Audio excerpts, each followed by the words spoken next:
#1 Iron Age Booty Daddy.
Ladies and gentlemen. Oh God, where is it? Welcome back to Iron Age Nights. Sorry, I have too much stuff on my freaking screen. I couldn't switch my camera back. Oh, good Lord. Well, we botched this stream already. Good stream, guys. Good stream. Off to a strong start. Off to the strongest of starts. So, ladies and gentlemen, how has everybody's week been?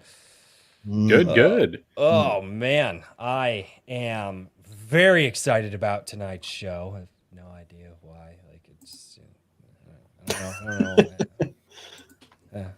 We got a fantastic artist and a big YouTuber here. Yeah, at least up and coming, certainly. Big. Yeah, I know. Oh yeah. Big for us, you know. Yeah, relative. Bigger than me, man. So, but I guess before the chat gets too insane, I have many chats to say hello to tonight. I have drinkwithcrazy.locals.com. Let's do it. I have I have my locals chat, which is up because we are now live streaming. Shouldn't Rumble be well rumbling? It's so empty over here. Yes.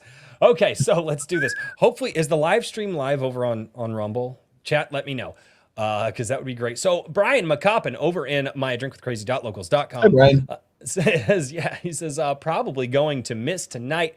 Have a live book signing and presentation tomorrow at 8 and need to leave at 6. Oof, yeah, early Saturday for sure. Tell the chat, hail. Measure Daniel's chair for me. Give Kikomon a kiss. That's not going to happen. Slap King Bob on his bald head. That might happen. And keep the hedges trimmed. Always. I think that might have been a shot at Herman. It was. And I had to read that one because he's not here, and I will forget that, so I will do that. Usually it's just a short hello. But in the Gilded, Brian's just been choosing violence every time he responds to something. Oh God, yeah, no, it's my Gilded is getting insane. So, all right, over in the YouTube and in the Rumble chat, we've got King Bob, but he's Lieutenant Bob over in Rumble. King Bob. Darren Wagner is over here. Eric Grant, hello. Michael Bancroft. That guy's double dipping on the stream and in the chat. That's what I call a double dip. All places at once. I know, right? Asher Bruner is down there as well. Jennifer Grover. That is a new name, I believe. Jennifer. A lot of these fellas are from my chat, and ladies, obviously. Yeah. So hail all you beautiful people, and thank you for joining. Absolutely. No, thank you so Welcome much. to the show. Yeah. They're going to come over here. And then when they go back to your channel, they go, Michael, what the hell were you doing on that dude's stream? No. These three crazy people. I wouldn't have agreed if I didn't think they wouldn't like it. So. There you go. Herman P. Hunter, the Lore Forge. He's down there also hammered because he is celebrating that his book has already sold 50% of what his book sold last year. So he is already doing fantastic. So congratulations. Cheers to Herman P. Hunter, the Lore Cheers, Forge. buddy.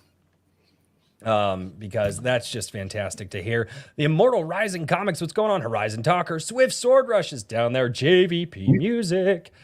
We've got Megatonic Audio, Christian Magrum, Wrangler, Black Rose Comics, Guilty Gearhead, oh God, Redoubt Productions, and Redoubt Productions is also over in the Rumble chat. So if you guys want to go over to Rumble, supposedly you can say spicier things over there if you so need to say spicier things. Game of words. Yeah, right. Gamer word. Yeah, I know. Oh, good Lord. Evely Music is over here as well. Hyper Wizard, what's going on? The chat keeps jumping on me. This is terrible. Trippy Soul, how are you doing? Maji Chan, hello. And I think I finally caught up. Eric Wag and Bong Donkey. Okay. I think I caught everybody. And if I missed you down in the chat, you are more than welcome to make fun of me. Everybody else does regardless. True. Oh, Redoubt Productions says George Carlin's 7 dirty words. Yes. And to start the night off, Frequency Studios over in the locals chat for $4.20, also known as 420. It says like, subscribe, and SMO, I mean share. Is that really what he said? Yeah, like, subscribe, and smo, I mean share. Okay, just checking. Jennifer Grover for $10. Thank you so much. She says, hey, you guys. Hey, hello, Jennifer. Thank you so much. Jennifer is an incredibly generous, beautiful soul who's always ready for a fun night of streaming on a Friday night. And then she actually asked me tonight, oh, you're not streaming tonight? And this is the night that she watches streams. I said, cool, come over here. I'll be here. So thank you Cheers for that. Thank you. Yeah, I also have a beautiful soul that gets really, really crazy with the donations. His name is Kikomon. I haven't seen him here. Oh, I'm aware of Kikomon. The legend of Kikomon is vast. Have you played his theme song on your show too? I haven't. No. Okay. No. So he hasn't gotten to you yet. And now he will. You're gonna slide into my DMs or something. Oh my God! No, he'll slide into your chat and super chats. He'll chats. Yeah, he will. Yeah, Kikomon's awesome. I love Kikomon. He's absolutely fantastic. Well, I guess we'll start the show off. All hail King Richard, the Iron Heart. Sir, how has your last week been, man? I heard that you're looking a little flushed. Yeah, I've been the whole family managed to contract kind of a creeping crud over the past week. So we've been doing that, and I've been trying to get everything going with Anvil, and that's coming together at the 11th hour, which is kind of what I planned, really strategy wise. But it's one of these things where we're moving, we're getting there, and it's very exciting. There's going to be some very exciting news coming out on Monday related to it. Might drop a little hint about what exactly that is on Sunday. There you go. Oh, great. Yeah, and on your chill stream? Yes, on the Sunday night chill stream. I think what I'm going to do is I've been doing these daily tweets of little art samples from the Anvil magazine Twitter. So I'll probably do that there on Sunday for the kind of last minute contribution that we had. So there you go. Right on. Mm-hmm. Awesome. I am excited to see Anvil. I am excited to see it. Yes. I've been working hard on it. Yes. I'm surprised you sleep anymore. Just the amount of work that you're doing. I sleep.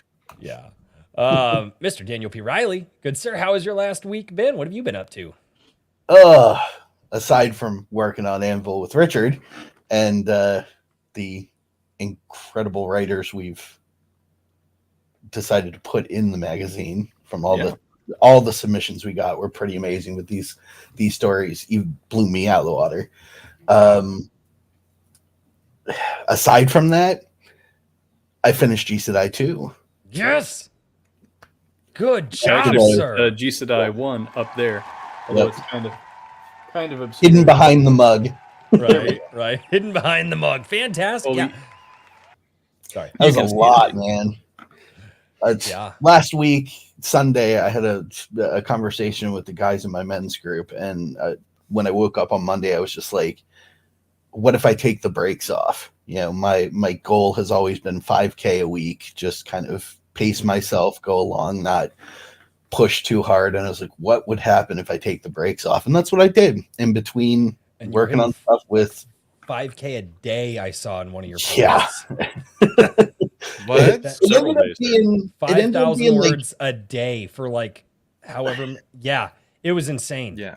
No. yeah, it ended up being on average 4K a day, like if you put the whole week together, because I did the epilogue today, which was another 2,000 some Jeez. words. So about 20 in a week. Wow.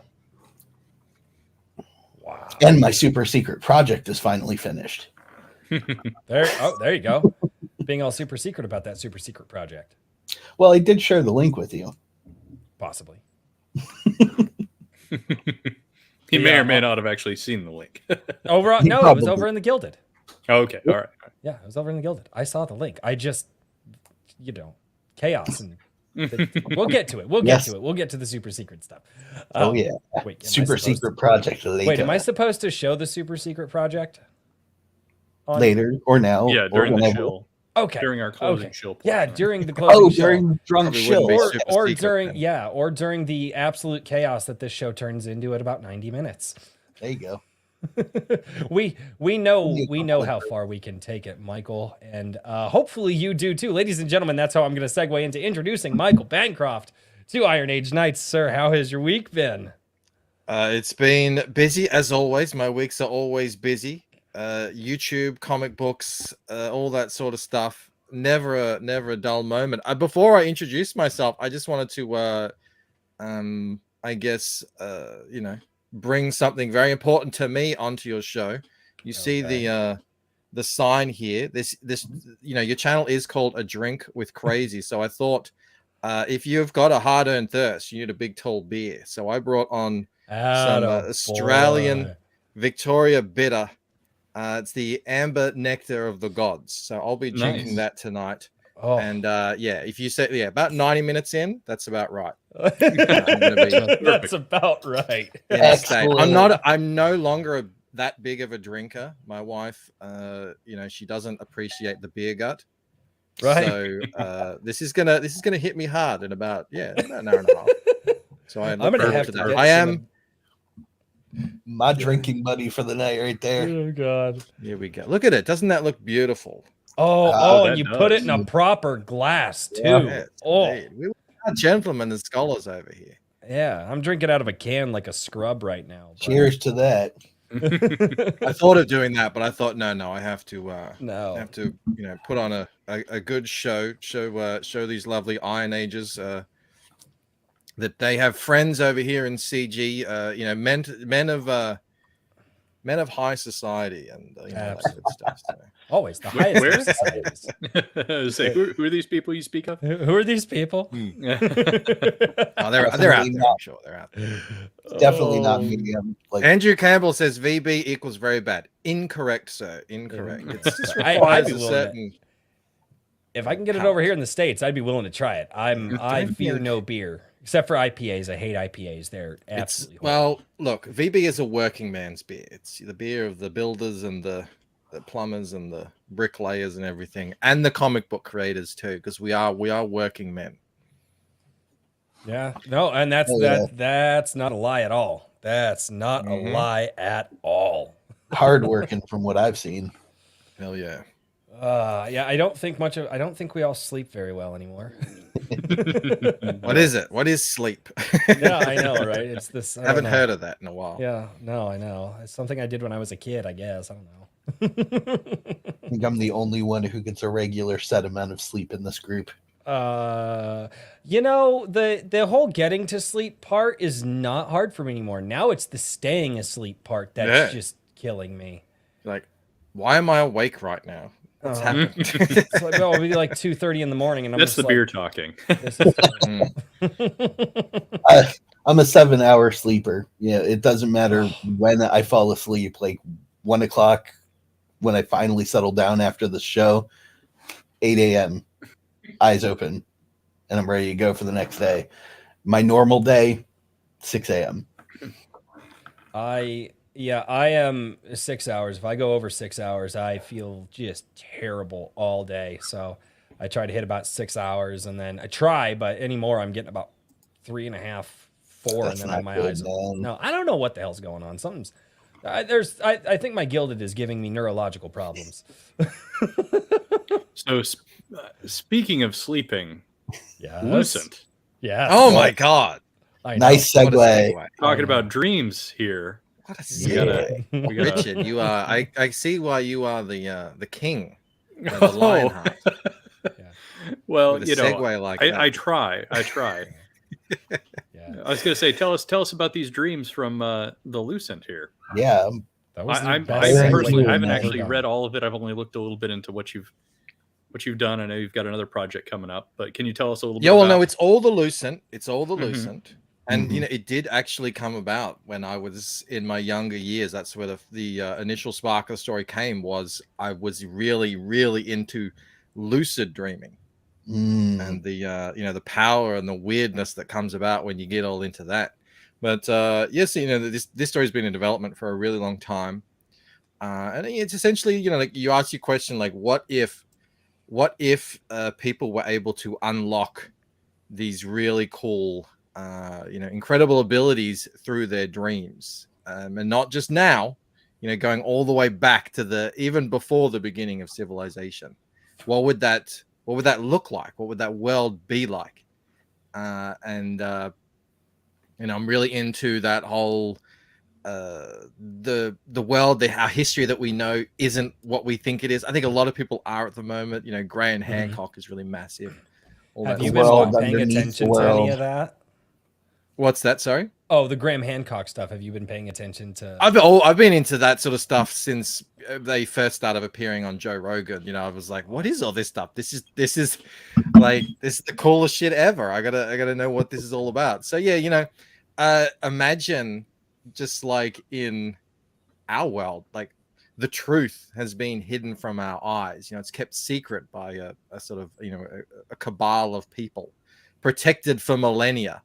What would that world look like? So that's Ella Forsyth there. The Lucent, the Lucent, the story, it's about her. She finds herself in that world. She's been having these really crazy dreams when we meet her, but she lives an otherwise ordinary life. While in Waking Dream, as the title suggests, she finds out that her life is anything but ordinary. She's the barrier between her dreams and reality start to break down.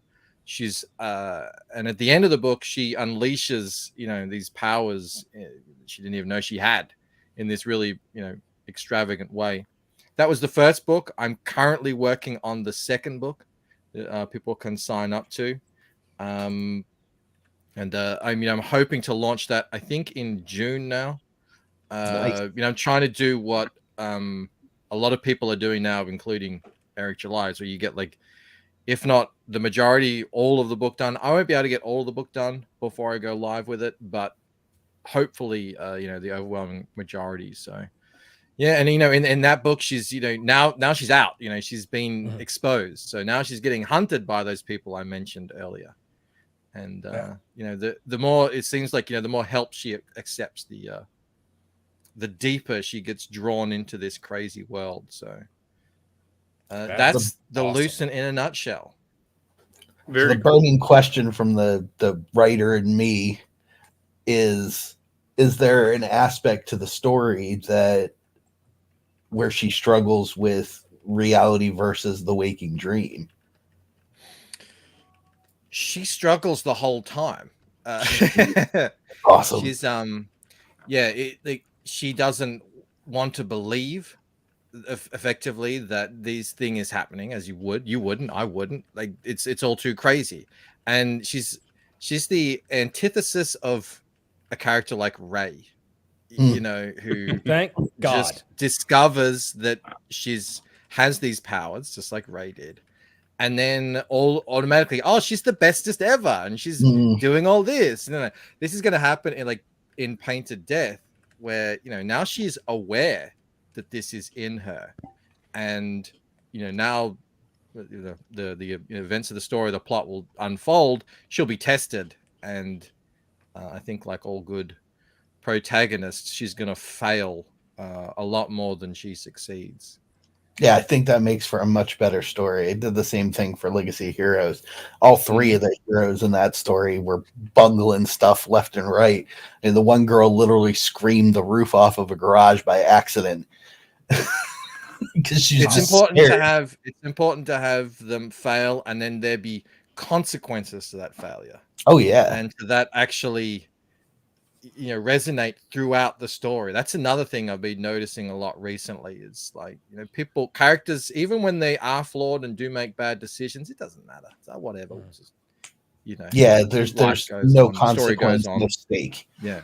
I've noticed the same thing, and that's what I've been trying to do with my writing, is keep it fantastical but still somewhat realistic, so it's believable.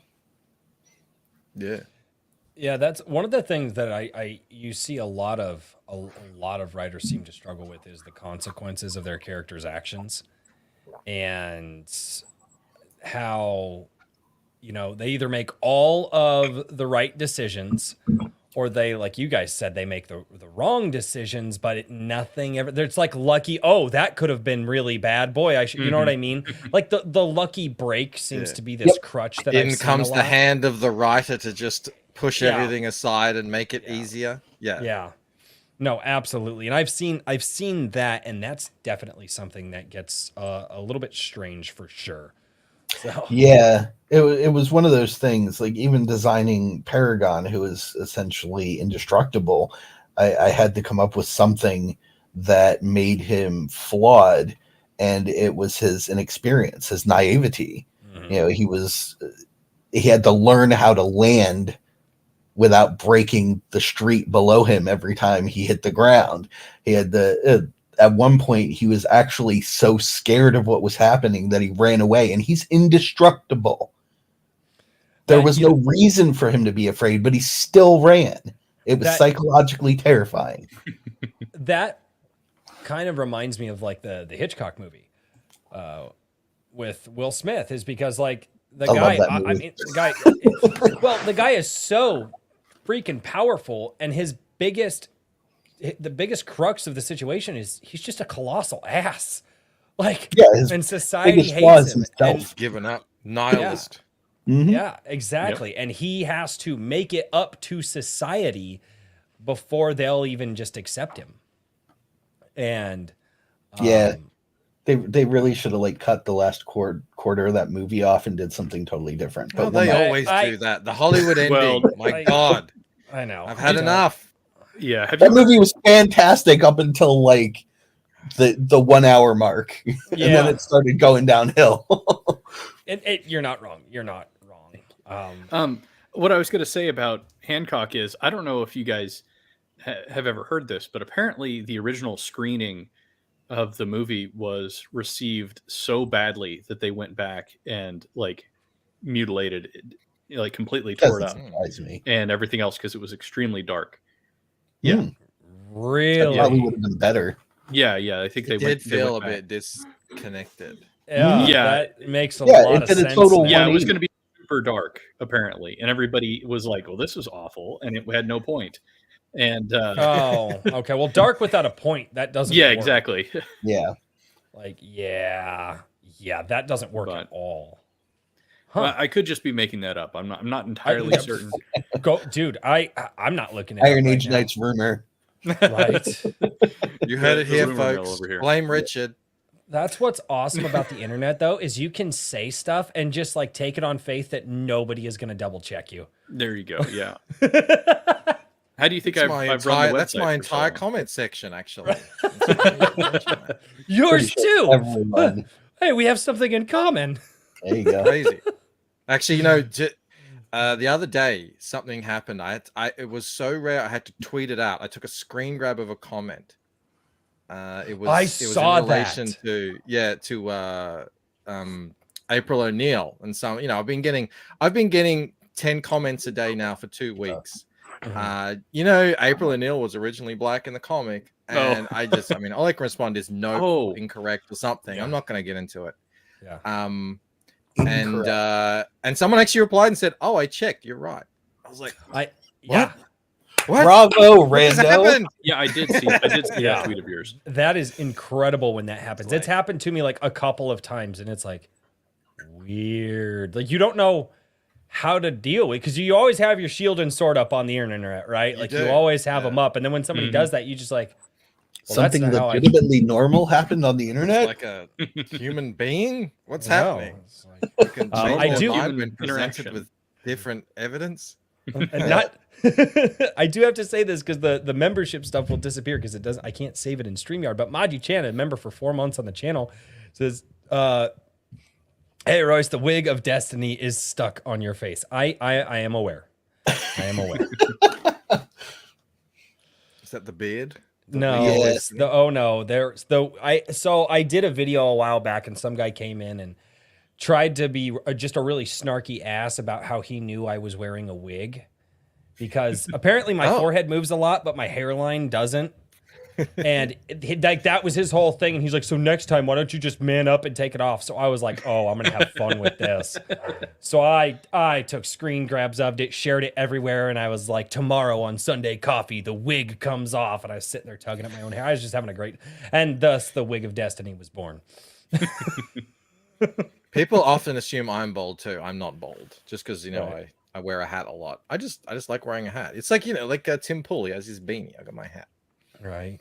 Oh, it was a Tim Pool video that I did that comment came in on. That's what I it have- was. I have Yeah, I all was the gonna hair for say- everybody. Yeah. Yeah, I was gonna say you've got us beat there, Mr. Luxurious Locks. Mm. I I have all the hair for everyone. my wife wants my hair that long. She wants it down to at least my shoulders again. She like Really? every time I cut my hair, she gets mad. Yeah, at me. my wife would shoot that down pretty quick. So I know. If I grew I can't even get it as long as Richard's here, and that's Oh, not really? long at all. She would like come at me with the clippers. Oh yeah, no. This is like it's not that'd be even nice. Just get free Yeah. haircuts, I suppose. Yeah, this is. Oh yeah, during the lockdown, we were in Melbourne in Victoria in Australia. We had the longest lockdown of any country in the entire world, For sure. and the longest continuous lockdown as well.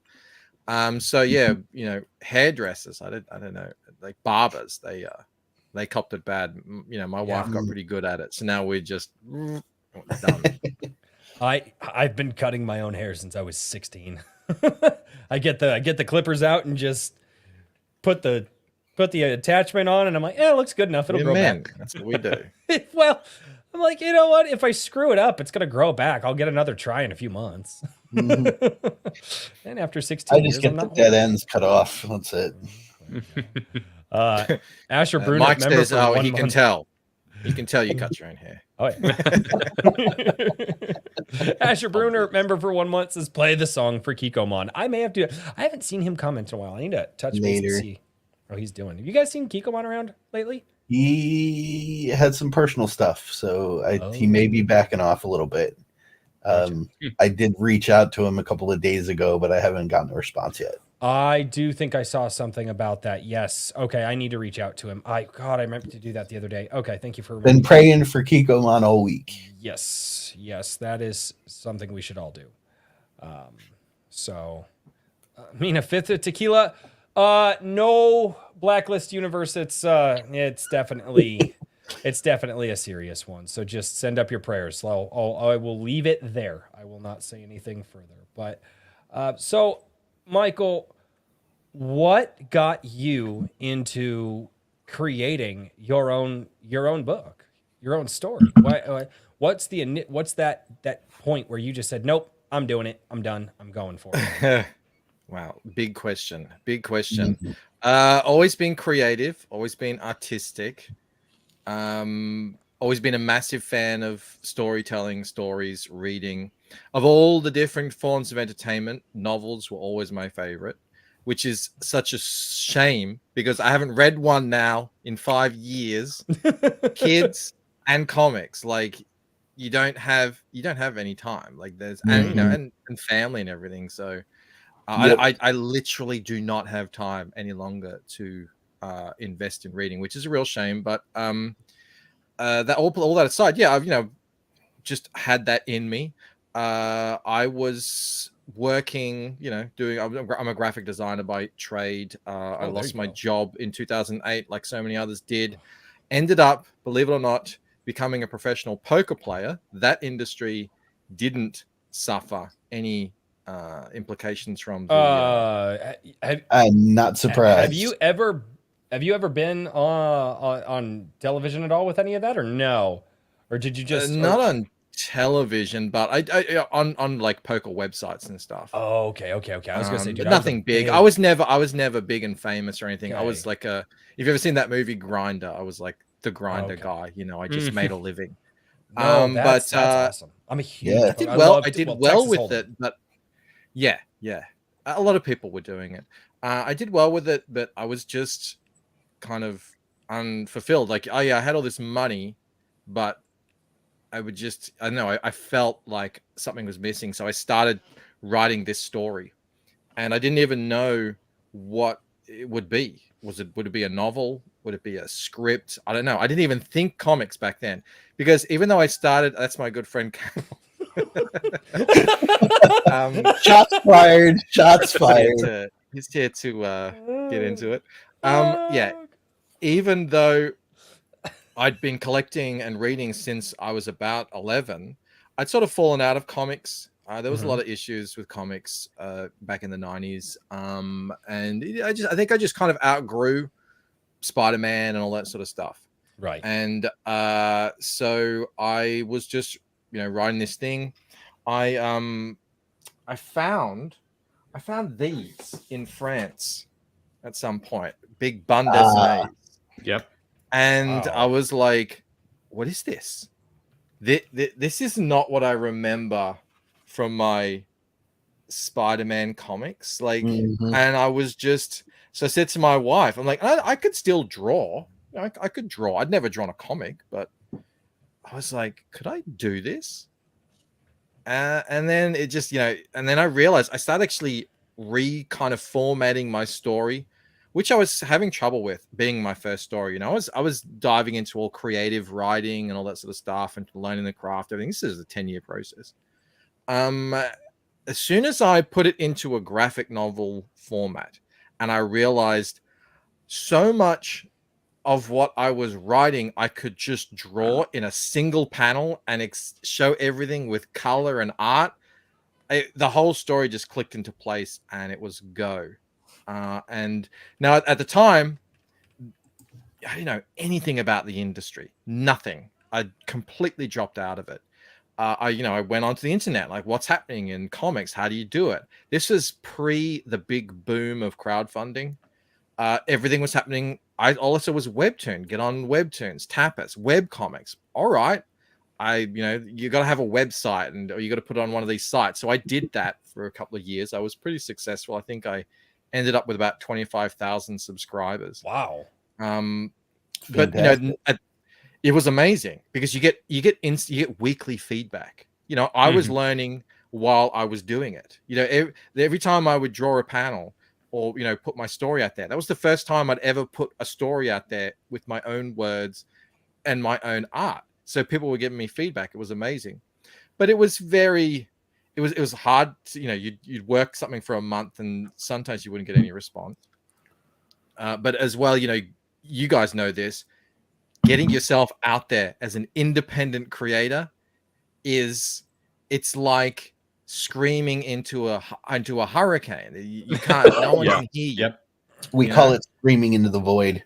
Exactly. Yeah. And, so, I started out with 0 Twitter followers. I had 50 people follow me on an old channel that I had from 10 years ago with some time-lapse art. You're starting from nothing. And, you get onto Twitter and what do I see? Oh, you have it easy because you're a white man. We need to prop up this woman here who's like 15 years in the industry and has 100,000 followers. We need to shine a light on her because she's a woman. I'm like, well, that's weird.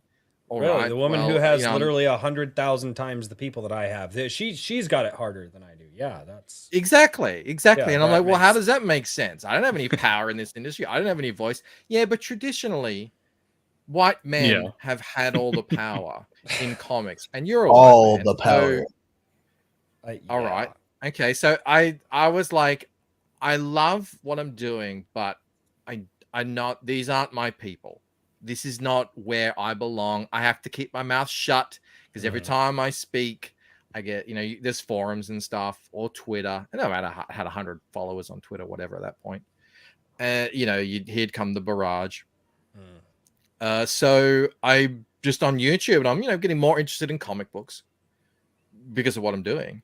And I find this guy, Diversity in Comics, and I'm just like, holy crap, what is this? This is it. This is everything. This is what I'm talking about.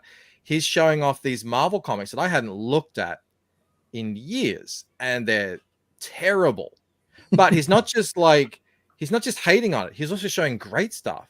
He's like, check out this Punisher. Check out this Kenneth Roquefort. These are great. So I was like, all of a sudden, I'm getting back into comics. I'm reading comics. Oh, it's great to have a guy who can tell me what's happening in the industry, but also, show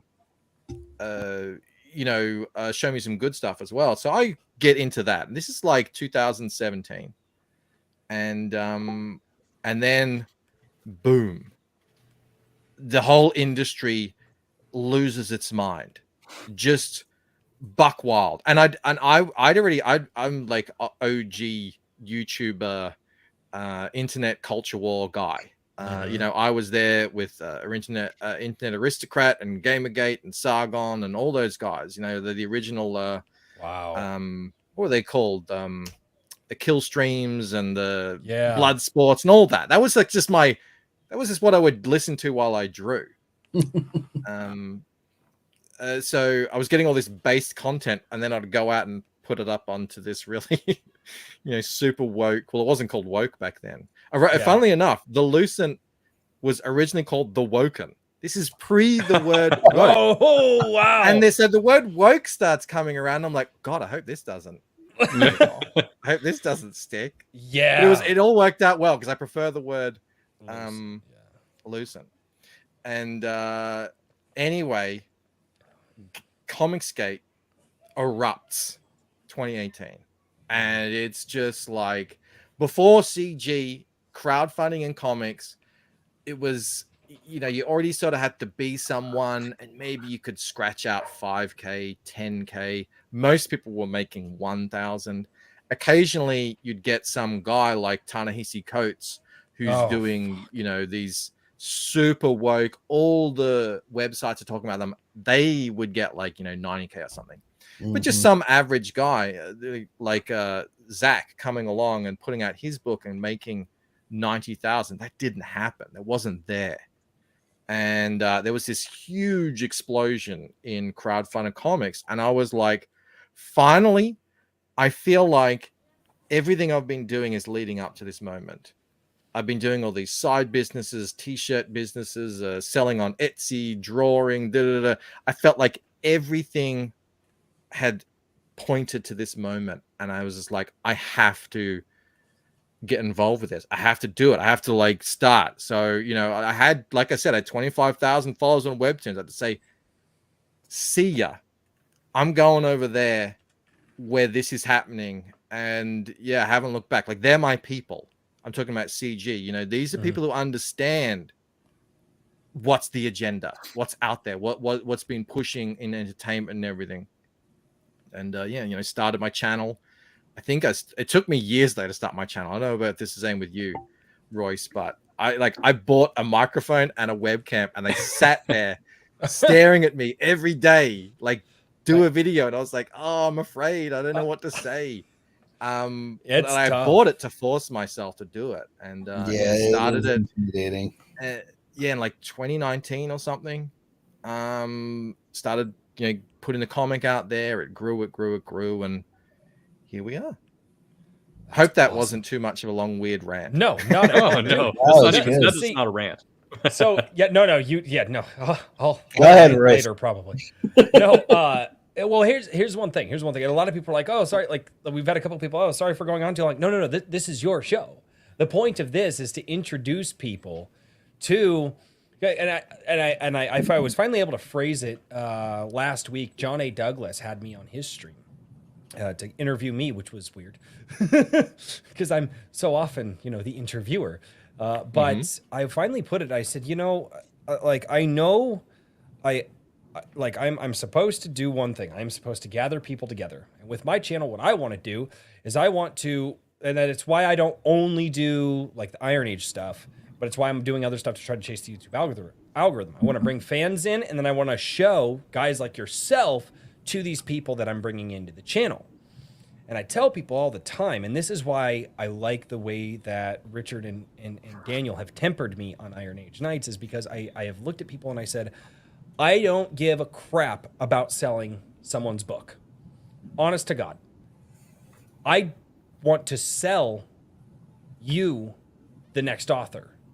I don't want to sell the next Star Wars. That's not my job, right? It's not my job to sell Lucent. It's your job. My job, I want to sell the next George Lucas. That's what I want to do, right? I want to find that guy. I want to introduce that guy to the group of people who are going to go out there and buy their things. So when you get a guy who is charismatic, such as yourself, who's like, here's where it all started, here's what I saw, here's how I began it, here's the struggles that I went through, and you go for it, that makes my job easy. Unlike Otherwise, me. it's like pulling blood from a stone. No, yeah. I'm totally on board with that, man. It's something that Comicsgate discovered. It's like we found this forgotten artifact, in an old cave or something. And I didn't think we planned it. I think we meant it. It just happened. And it wasn't just one person, it was many people. And it's been very messy along the way. This discovery is very powerful. And that's that if you can get in front of a camera on YouTube and let people see you and as a genuine person, they'll be interested in what you're doing and they'll come out and support you because they want to see you succeed, because they've become invested in what you're doing. And that's why we continue to punch way above our weight, even as, we are like, we can't deny it. We are a niche within a niche within a niche. When we talk about Comicsgate, independent comics, within the world of comics on the internet. It is a tough sell, right? But lots of people are still interested. There's still lots of fans who are really passionate about it and want to get this stuff. They just don't know about it, or they're not terribly invested in it.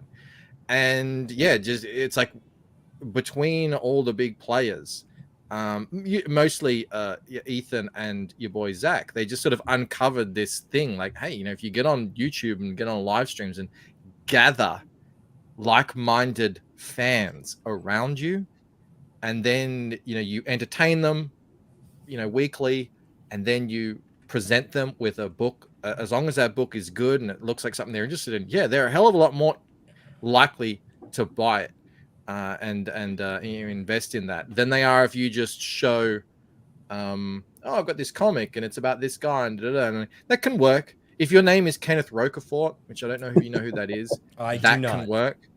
He is like, just imagine I can't even describe it. Just imagine Gandalf made a comic, and it's like no one else understands this wizardry, but he's insanely popular and successful. He doesn't have a channel, he doesn't really go on streams, but he can make 100,000 on a comic just by the sheer quality of his work.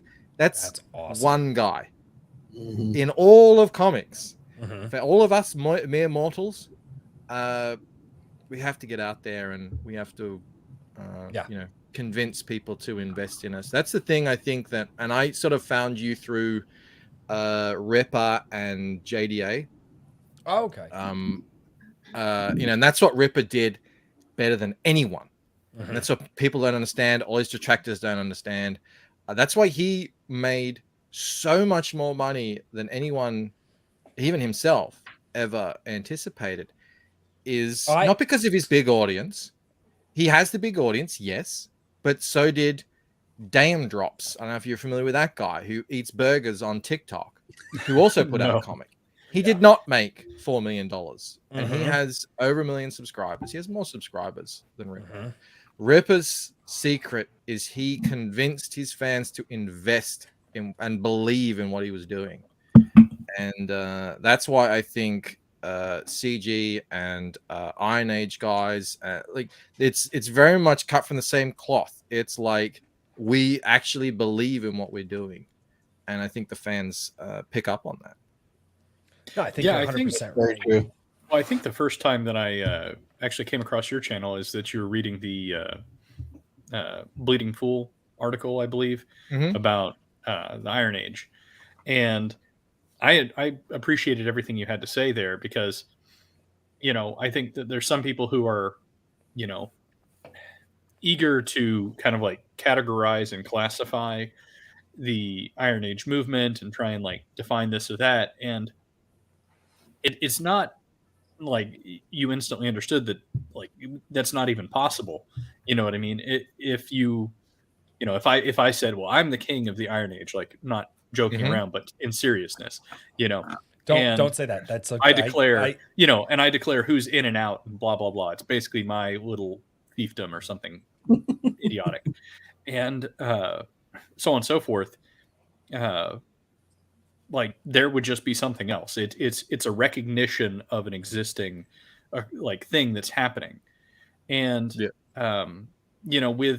with the internet, like it's many, many things, but there's so many people out there that if you put forth an authentic, like passionate version of yourself and pursue what you're passionate about, I think that there's enough people and you manage to connect with enough people, you'll find somebody to support you, And so I think that, that's kind of like a new economy that's emerging. And the sentiment was always there.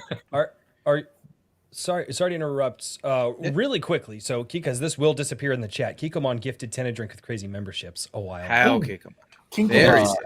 Yes. And so I wanted to say that you talk about passion. One of the things that I discovered because I'm stumbling my way through this. Because I'm a movie and TV guy, right? I didn't read the comic books growing up, but I watched every cartoon that was out there when I was a kid.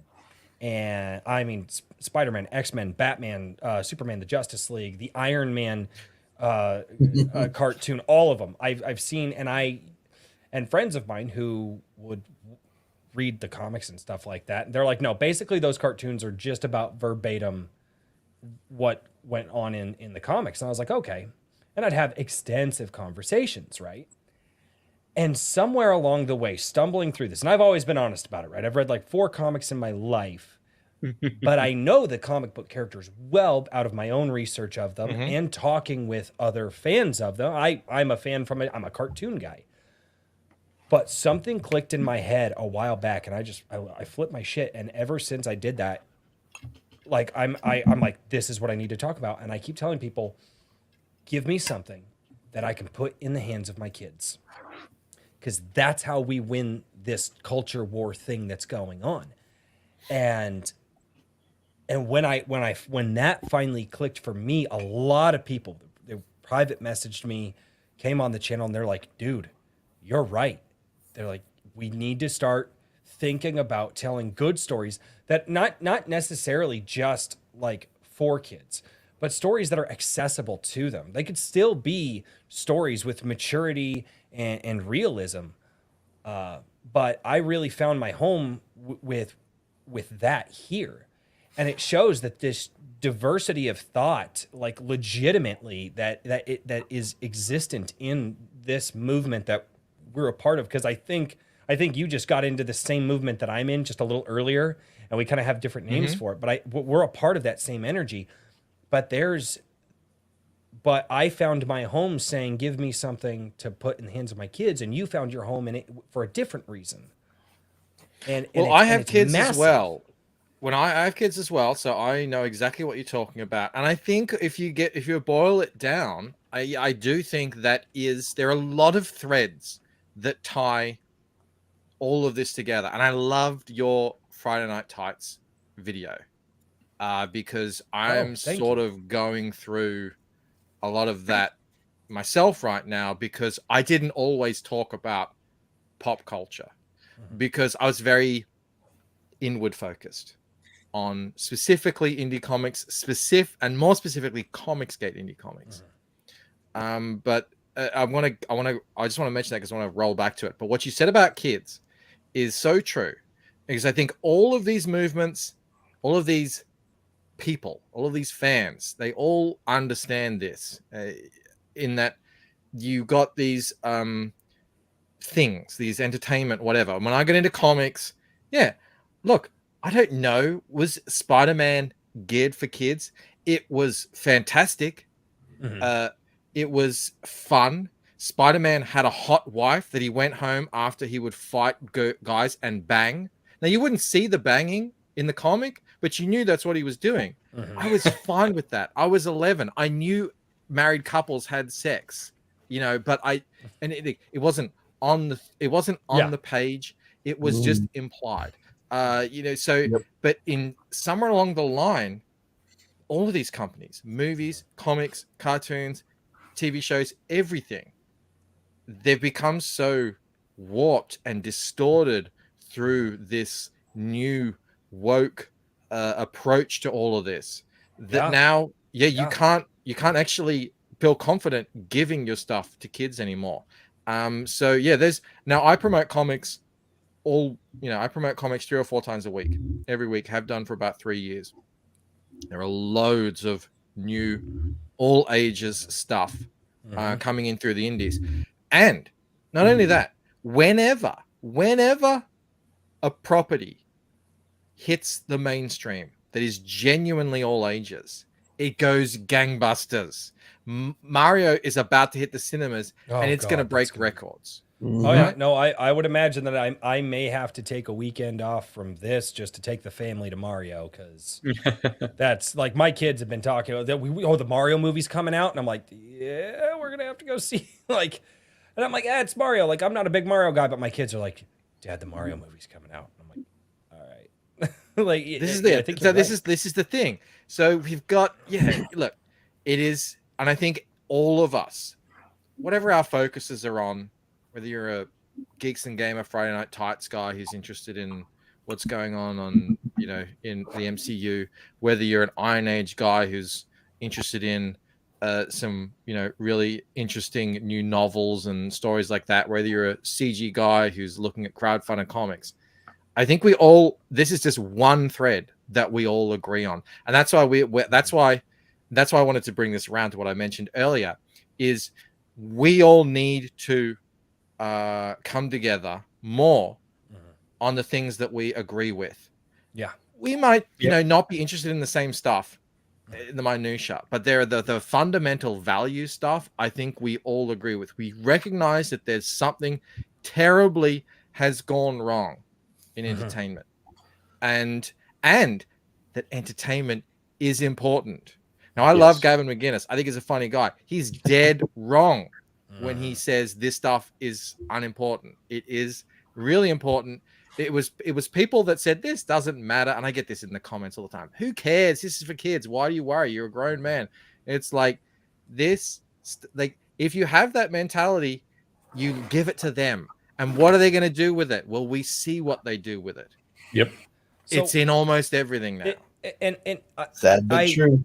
I've been pointing this out, and this starts to kind of touch on like my political nerve, and I won't go full politics here, but I do have to mention it, right? The left, whatever and I'm not going to get into the discussion of left versus right here, but the left, and all of us, I think, can understand the definition that I'm using here. The left has been so hyperly effective infiltrating culture and society that the one thing that the right never recognizes when the left is making the next move to take more and more away.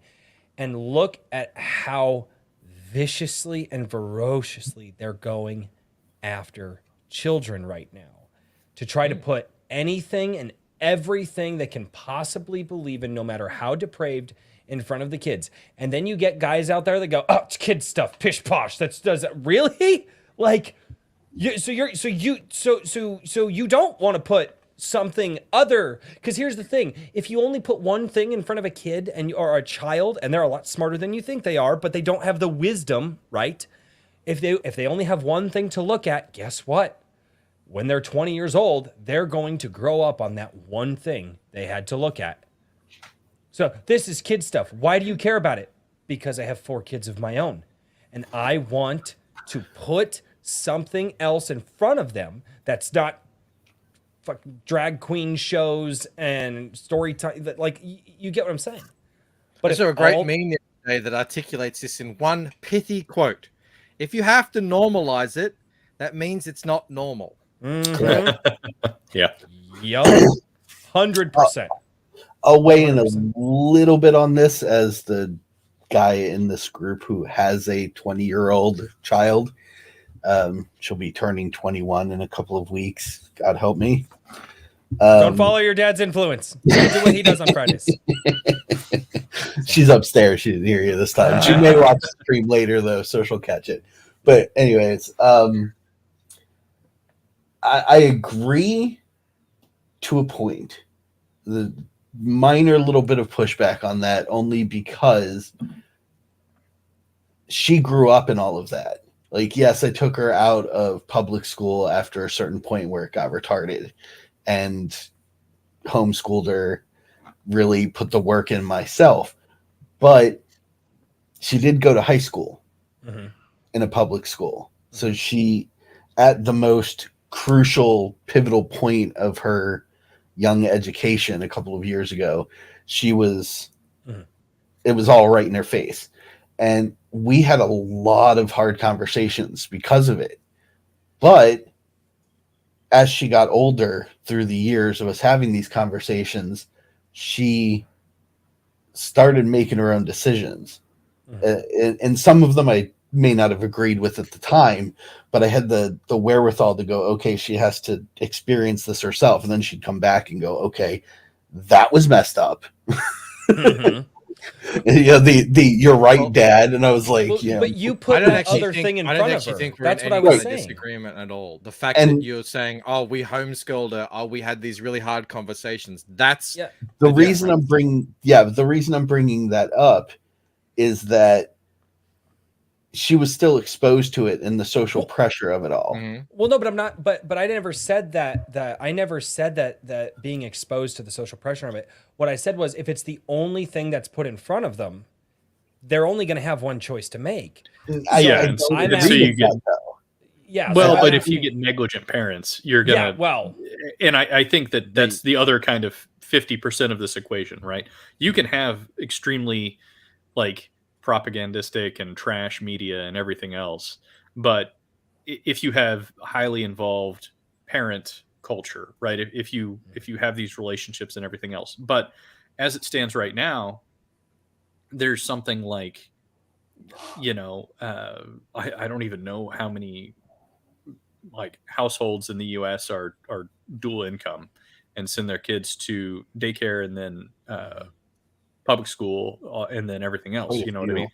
And so it's like you could do that, but if you're taking the kids out of the family structure and you're just sending them to some other culture and you're like providing no alternative, you know what I mean? Then whatever that alternative culture is very likely to be picked up to a certain degree. To a certain degree, and that was the point I was trying to get to, was that everyone, each of us, has gone through an individualistic phase of self-exploration. And yeah, the majority are going to unfortunately be sheeple. That's without a doubt. But each individual person still has that turning point capacity. So I agree with the alternatives. Oh. Having the alternatives out there for people to find. My best example for me was in real classic novels. When I was young, I was all over the place, half the time drugged out of my mind. But one thing that I always leaned back on, no matter what happened, was old fiction, the Asimov science fiction stuff, Tolkien, Now you speak Lloyd, another language. Lloyd Alexander. I love Pride and stuff. My uncle gave me the Chronicles of Amber, which was this obscure, insane, paradimensional, sci-fi-ish fantasy story that was just all over the place. But I always drank those. Let me portions. counter what you're saying with a little repose here. Shoot. So your daughter is 20. Yes. Here is how I think the culture has shifted for the detriment of all. I don't know if it's in the last 20 years, maybe 30, whatever it is. Definitely different from when I was younger. So Very growing up, my parents were conservative. I rebelled. I became a far left, socialist, borderline communist idiot, right? Same. Early 20s. Mhm. Because I was presented with the secret knowledge of Chomsky and Zinn, and the US has been going around doing this bad. Anyway. Yep. I did eventually see the light. Was I the only kid that didn't rebel? I don't know. Possibly. And that was the point I'm making, is that there's the rebellion phase where kids, teenagers specifically, will just 180 away from whatever's thrown in their face. It's sure, but they still latch onto something. Yeah. And I think it's I say good this. prep. I say this because I want to clarify that I've seen this from both sides. Gotcha. As someone on the left and someone who's now conservative openly. Back in the day, because the left hadn't achieved total domination over corporate, academic, political, and entertainment institutions, total domination that they have now, there was still an idea of, this is what we believe, this is what they believe. Mm-hmm. Oh, liberals believe this, conservatives believe that. Now the narrative has shifted, and it's subtle to a point that you don't really notice it until you push back on it, which I do every day now. So now I notice it. Is that now the narrative is, we are right, this is right, our premises are the truth, representation is a good thing, diversity is our strength, this, that, all the others, that is correct, it is unassailable, undebatable, de facto position, and that anyone who speaks out against it is grifting, is outrage merchant, is lying, is lunatic, or whatever. So it's like the whole point of this is to put anyone who argues against it on the back foot. So you're defending yourself instead of asserting yourself and all that sort of stuff. And that's why I think it is slightly different now. It's very different now for kids coming up now, because it's like, I find it hard to even discuss with people in my comment section about whether one thing or another, because they won't even countenance the sheer idea. They won't even accept the premise that, you know what, I don't actually think saying men can't become women is transphobic. I don't even accept transphobia as a thing. I don't accept the premise. They're like, you may as well be an alien. You're not even on the same plane as them. So I do think there's something that shifted, and I think it's down to the total domination of all the major institutions, including entertainment, very important, that's created that shift. And I don't know exactly when it happened, but it did happen. And we're suffering through it. It unfortunately always shifts back and forth. That's something I've noticed over the decades. But like, there is pushback. Yeah, I know, mean, I think so. I think also one thing I was talking back in February to a musician, Akira the Dawn, and he mentioned he has a awesome nine-year-old dude. son, and he was talking about how he's only really interested in playing things like Roblox and Minecraft, and he's like very like this propaganda is so like clumsy. The kids can sense it. It's not real. It's Yeah. not real entertainment. It's not Right. real. There's nothing authentic or genuine about it. And so, it's one of these things where I think that as things get more desperate, there's the concerns that you can have things go sideways. Sure, and obviously things have gone sideways increasingly over the past 5 years, really. But I also think that there's a certain amount of desperation that's going on, and short-sightedness. Razorfist was talking a while ago, and he said something to the effect of that the left is very short-sighted. They see something, they want it, you know. But if you look Ooh, at shiny. like all of these centralized and collectivist, things, they're good at seizing power, but once they have power, they sort of don't know what to do with it because they never planned past God. getting it. You know what I mean? Right. They caught Like- the chicken. Like Monkey with the Disney, football. Star Wars, or Marvel. Yeah, Oh, exactly. that's They caught it hilarious. and they destroyed it, and they went, Oh. cool, that was great. Yeah, because just seizing control of something is not the same as building something, and like Oh, absolutely. Well, And that's what I mean by creating there's finally some pushback on that. Willow got canceled. The Ryan Johnson Star Wars upcoming. Oh, I series believe the Right. pendulum is. I think Razorfish Yeah. agrees as well. I think it's like, and I don't think it's happening necessarily in the industry, but I think the audience is having Yep. enough. Even the normies who never think about any of this sort of stuff are like, Right. what? No. And the cool thing about They're that tuning out. analogy, I feel like, is that with a pendulum, if you hold it all the way to one side for, as hard as you Mm. can, when you let go, it's going to fire to the other side as fast and hard as it possibly can. Mhm. So we're sitting on this roller coaster hill, and we're about to just shoot. I've been calling it I the think. wave. Yeah. Yeah. I feel like the wave is coming. And it wasn't like this. It wasn't. And young people today don't know because they weren't there. And I think Ripper was having an unwatchable debate with a guy who was like, there's never been black people on TV. It was like, come on, man. This is ridiculous. Oh, yeah. We were there. There. And I don't want 100% coverage of like conservative content out there. My book isn't conservative. I mean, I weave in certain values or whatever, but like, Yeah, same. there needs to be an ebb and flow, not just. And I agree. Well, I was watching. It was a Critical Drinker. He did one of his. I can't even remember what the segment was called, but it's where they would like review a movie, and he had on one of his fans who was. It's the movie. It's They Live. It's I think, right. I think it's, or is it They Live?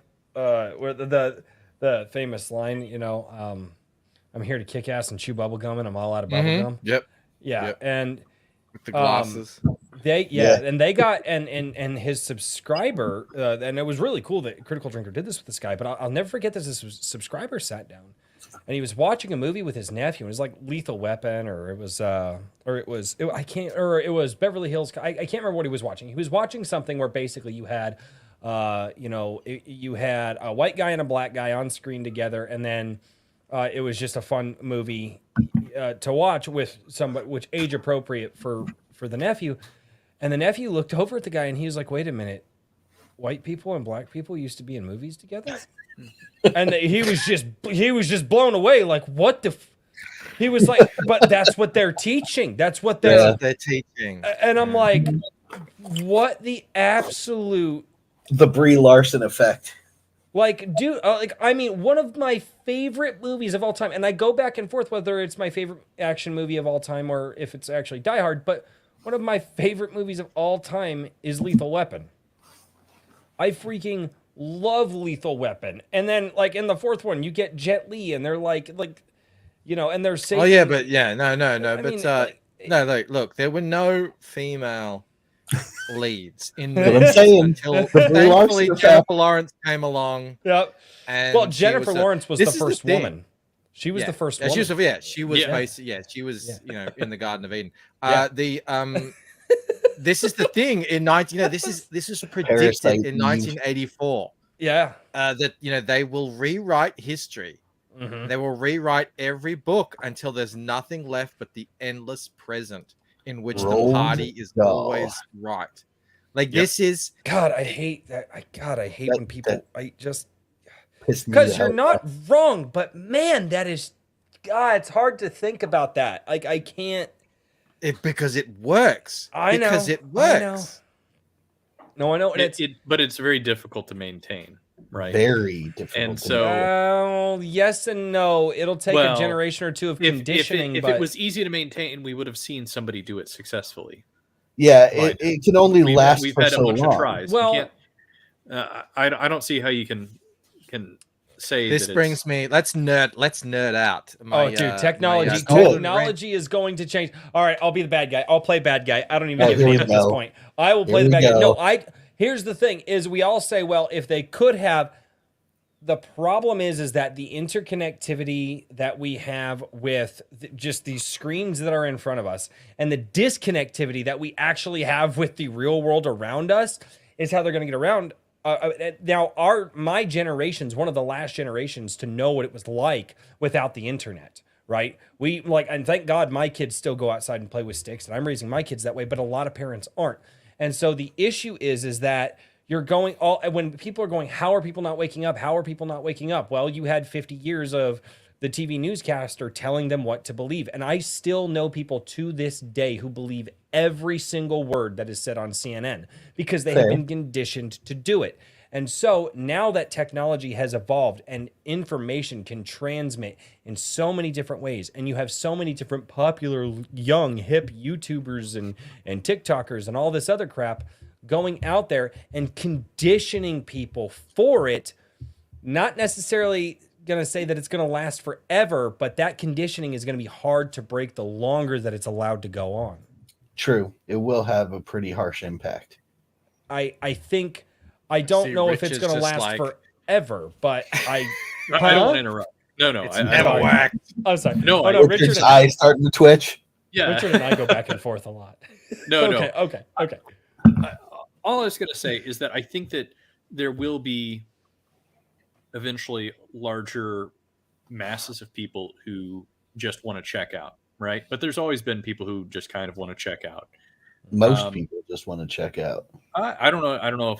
I'm not going to necessarily go into percentages, but regardless, I think that there's a lot of people who will want to check out. They'll grab onto something, go their way, right? But I think it also at the same time, like we wouldn't be here if it wasn't for technology. I firmly think that technology empowers the individual, right?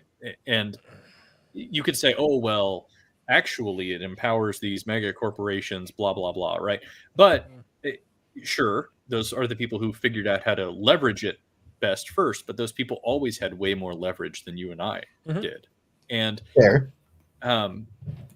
as we're moving into the future, whether it's the printing press, Colt 45, or the next podcast or something, the internet itself, like individual people are getting more and more capable of going toe to toe with much, much larger entities. And there's a certain like loss and returns of those big entities to trying to bring everybody under heel, so to speak, right? And right now, I think what's happening in the past 30 years is that nobody understood what the internet was.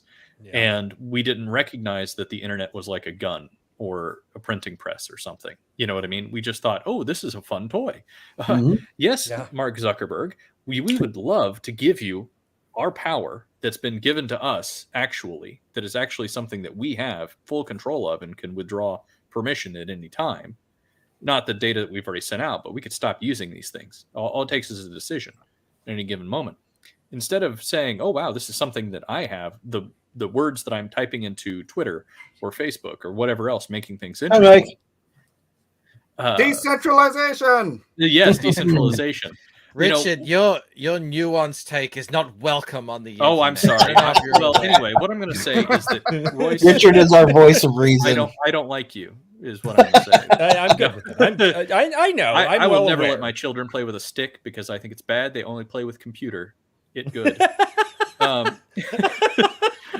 about stick and computer? No, Together somehow. no. How about a stick. computer on a stick? I will There you say go. this. My A kids, computerized stick. There you computerized go. stick. Yeah, that's We called could do- Minecraft. We're going to do 3D modeling. That's called We can Minecraft. 3D model a stick, and then they can print it on the 3D printer. They can play with that.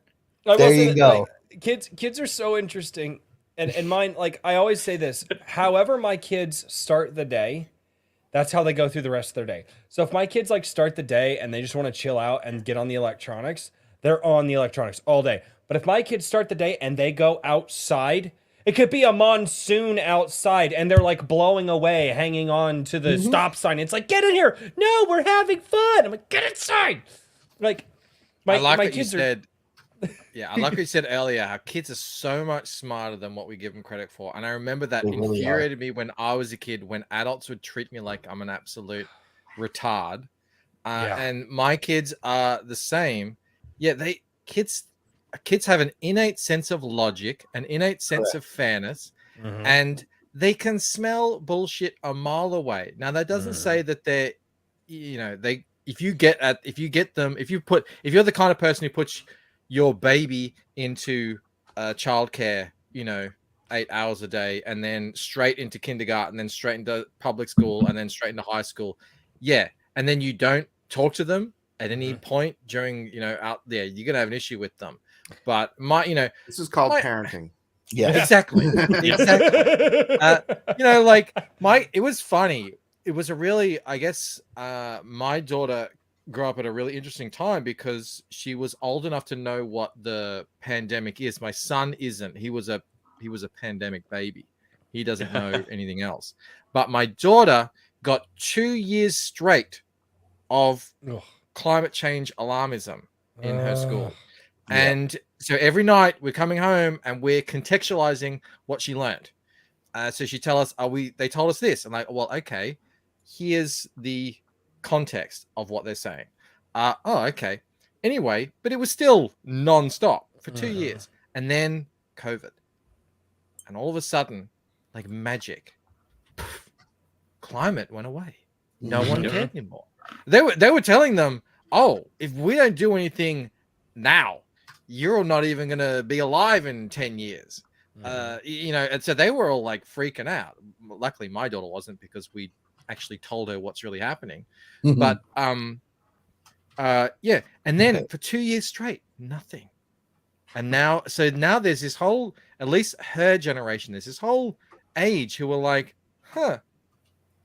wow, they were really going really hard on that for 2 years, and then they just didn't care about it for 2 years after that. So they have an innate sense of that doesn't seem right to me. So you don't need much. Yeah, just a little bit of, like Mike said, basic parenting is really all that's required.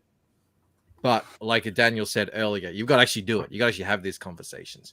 Yeah, and then as well, it'd be nice if there are things that kids are actually interested in, entertainment-wise, that they can consume, because it's like it gets frustrating. You're like, you're not watching that. No, that ain't happening. Thankfully there's a lot out there that they can watch. True. There is. Not everything is bad, and it's so easy to get sucked into all of the negative stuff out there, and I think that's what really drew me into all of this and kind of meeting everybody that I have, is because I who said it?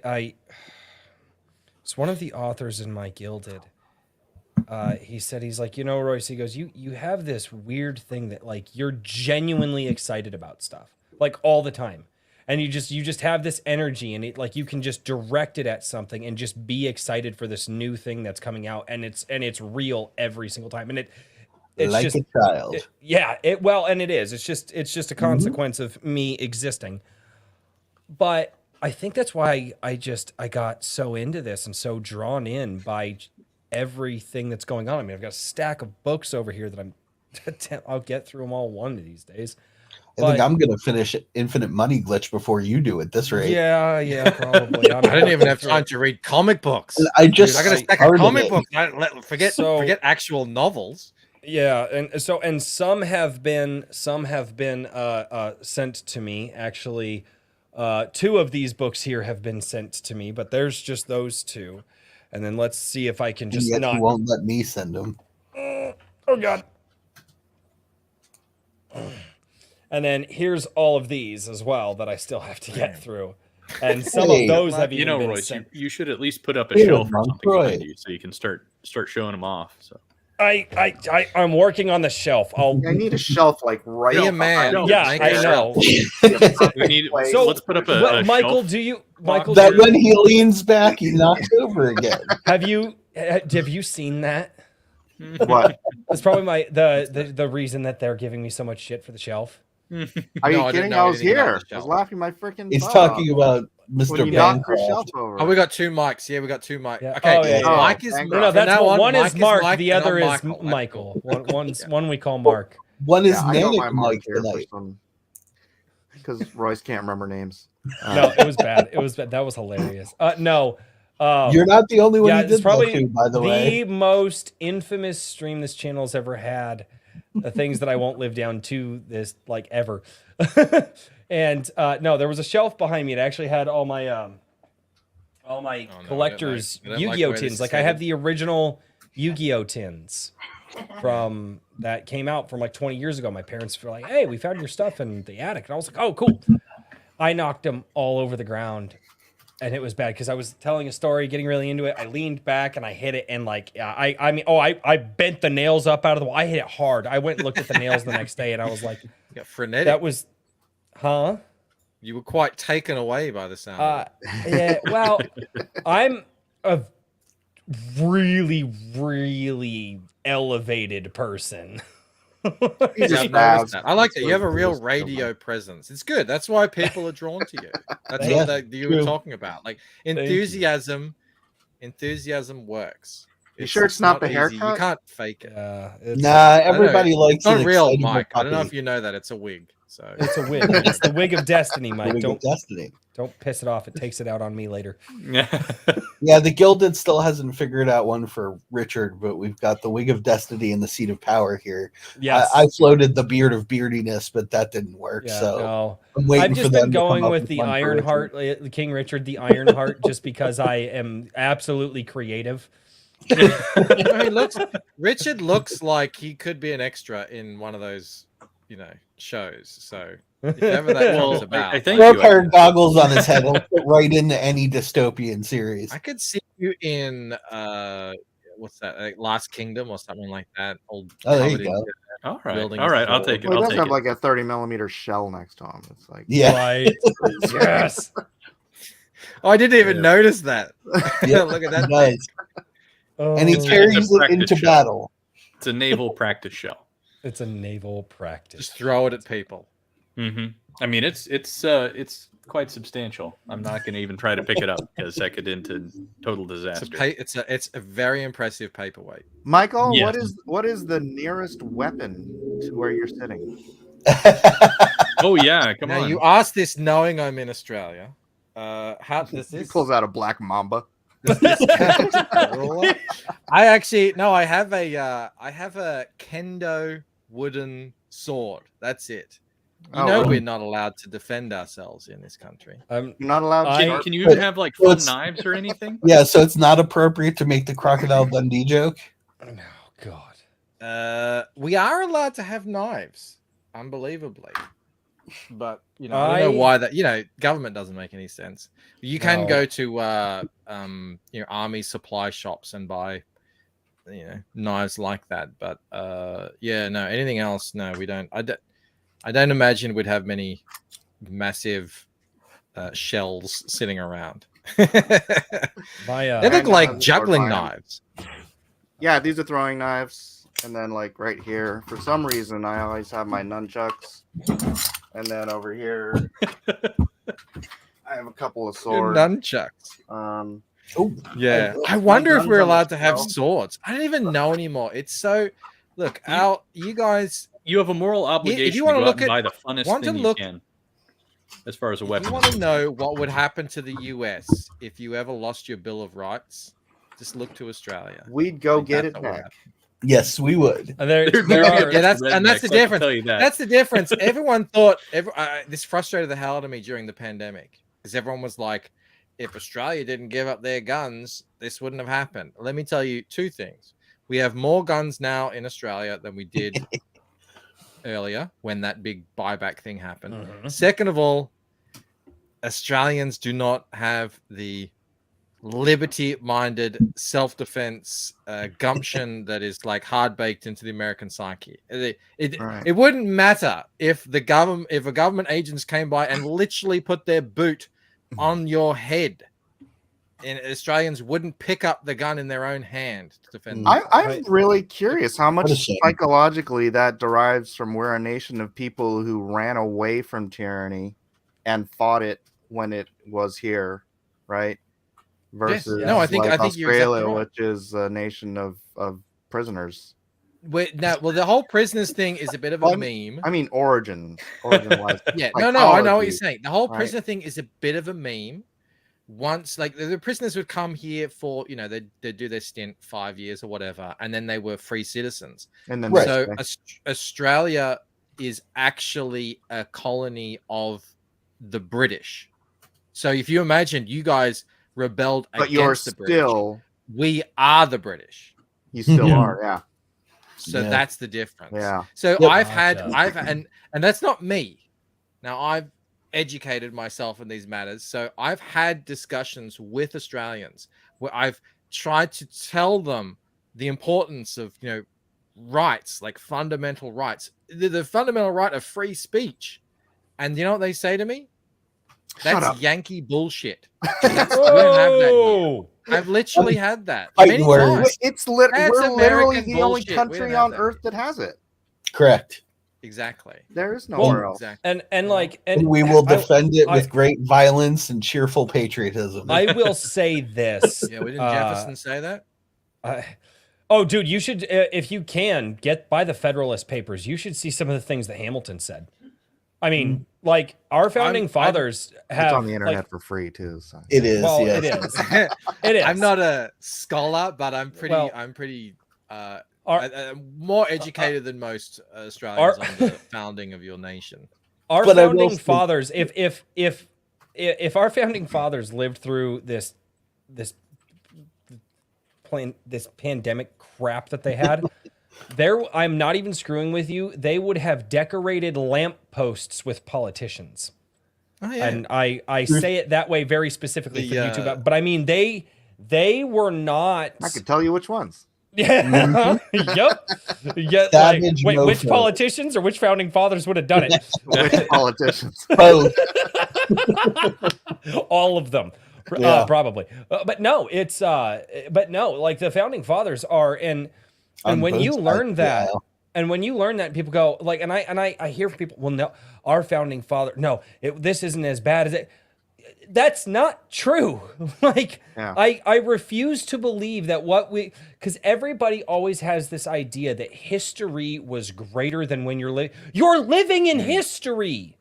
History isn't greater or lesser than what you're living in right now. It just was. It's there for you to learn from. And once you learn from it and understand that they went through the same trials and tribulations that we're going through now, as slightly different possibly, but if you go back throughout history, it kind of rhymes a lot, even with similar issues such as like all this, the transgender stuff going on right now. That is not the first time this has come up in history, but you see it all the freaking time and you go, stop saying that this time was so much grander than the time we live in now, because it's not. That's the Hollywood movie idea. No, We're here. We will make history. We are someone's history. We are someone's history. And what are they going to remember? Are they going to remember us laying down, and rolling over, or are they going to remember us doing something about it? It depends on how they rewrite us. Yeah, history is often rewritten by we are undoubtedly, unfortunately, going through the period of weak men in the great cycle. So the only upside to that being that, as it goes, weak men create hard times, which will eventually create strong men. So strong men, yep.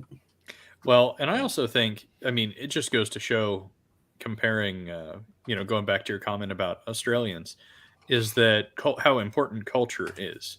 And, the, like bringing back these different ideals that are, not so collectivist in nature, showing these things, even if we're not, preaching, I'm very much an advocate of like not approaching like politics and stuff like that in media directly, and having some subtlety to that, but just even stories that are predicated on the idea of self-determination and individualism and all of these other ideas that are very opposed to a lot of the collectivist principles. We jokingly said that, America's the only country in the world that has these rights, but the reality is that everybody has these rights. They just have not forced. They're not given by the government. They're recognized by the government, They're not protected and so, by the government. No, not Which is the protected point at all. of government.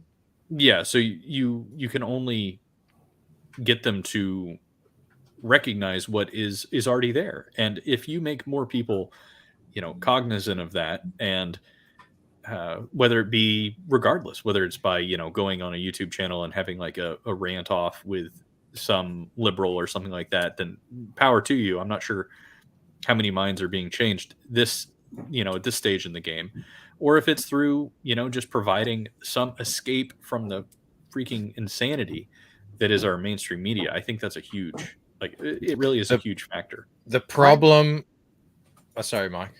I was going to say minds are being changed. That's all, and really, even if it's one mind, that's important. One mind at a time, depending on the mind. Yeah, but no, the whole culture warrior thing, and it's why it's like I've echoed the Royce's Friday Night Tights rant for a long time.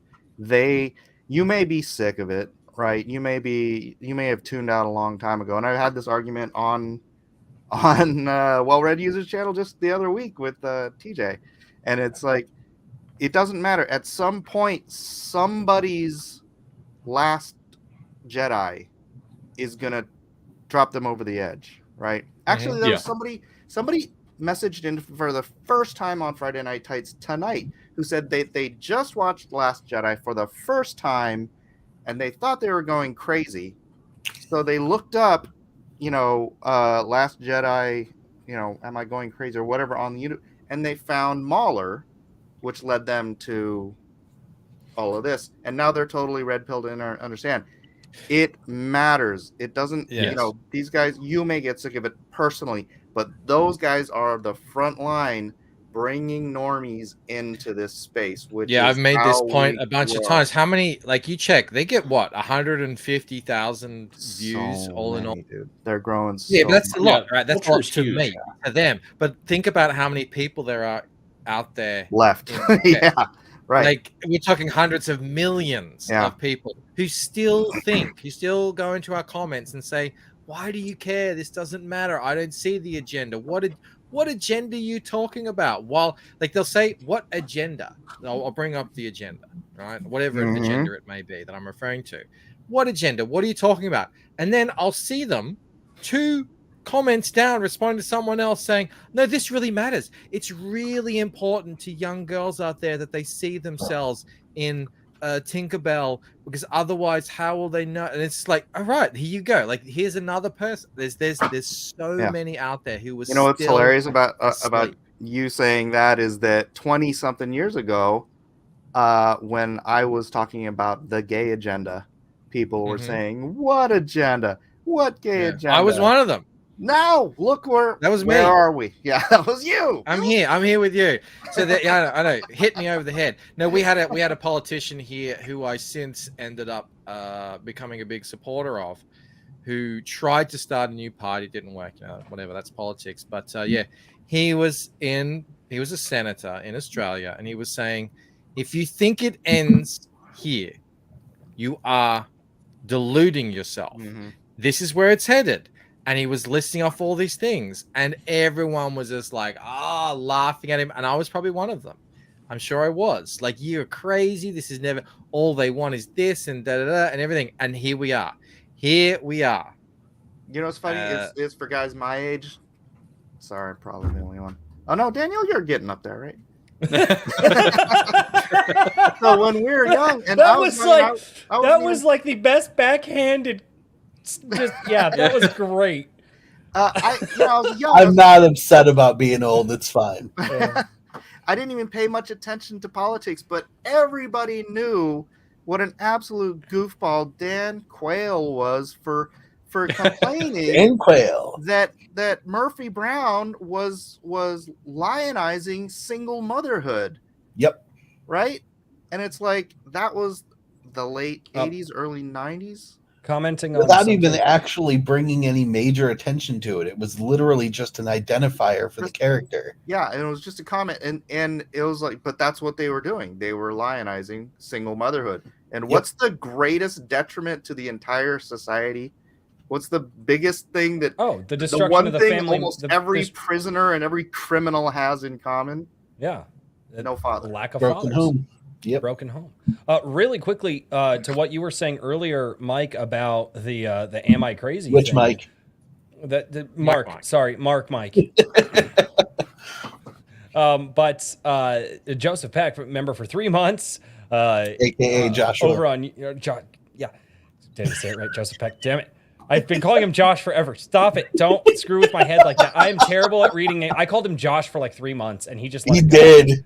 Anyways, so Joseph bad Peck, at names. $1 million YouTube series, in just culture thing. Am I crazy? So just make a $1 million YouTube series, and just at the end of it, so it's whatever. Star Wars, am I crazy? The Last Jedi, am I crazy? Or the new thing, am I crazy? Just insert cultural thing, and then am I crazy? That's the next $1 million YouTube series. He's probably on to something there. Do it. Yep. Somebody get on it. It's kind I'm of already your brand. making the short right now. It's kind of already your brand. There you go. Whose brand? That's yours. yeah. Yours. Yeah, A drink shit. with A crazy. drink with crazy. It's in the title. I love how you guys just like hot potato that at me. I'm like, oh, okay, all right. Well, I'll add that to the list. It wasn't a hot potato. What- that was a what's- live grenade. What's a brand? I don't Right. know. Dude, I drink beer and rant on the internet. You think any of this is planned? I think it's a type Speaking of of, I look I've like a finished the guy big with a plan. long beer, so Atta There you boy. go. anything goes Boy, at I this am point. currently Drink on my, number 3, but I'm still sitting upright. So I am something's currently wrong. on my second one. This is a dragon fruit mango sour. It's awesome. By this point in the stream, I'm usually like I know 3 your inches down on the seat of power. I know your head is above board right now. I know something's weird here. I think I've built up an Irish tolerance. Right. Oh goodness Lord. Man, I will say this. We definitely haven't had an in-depth conversation like this in a while on the show, and it's quite refreshing.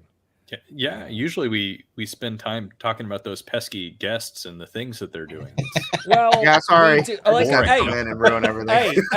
like I No, said, Michael I, did such a heck of a job. We were just like, okay, let's just I talk. will say this: Michael did not derail us, or like other Mike, the Mark Mike. He didn't derail us off of the author tonight. It was, God, this is going to get confusing. The Mike on the top row. So so He top bunk Mike, derailed not his bottom own. bunk.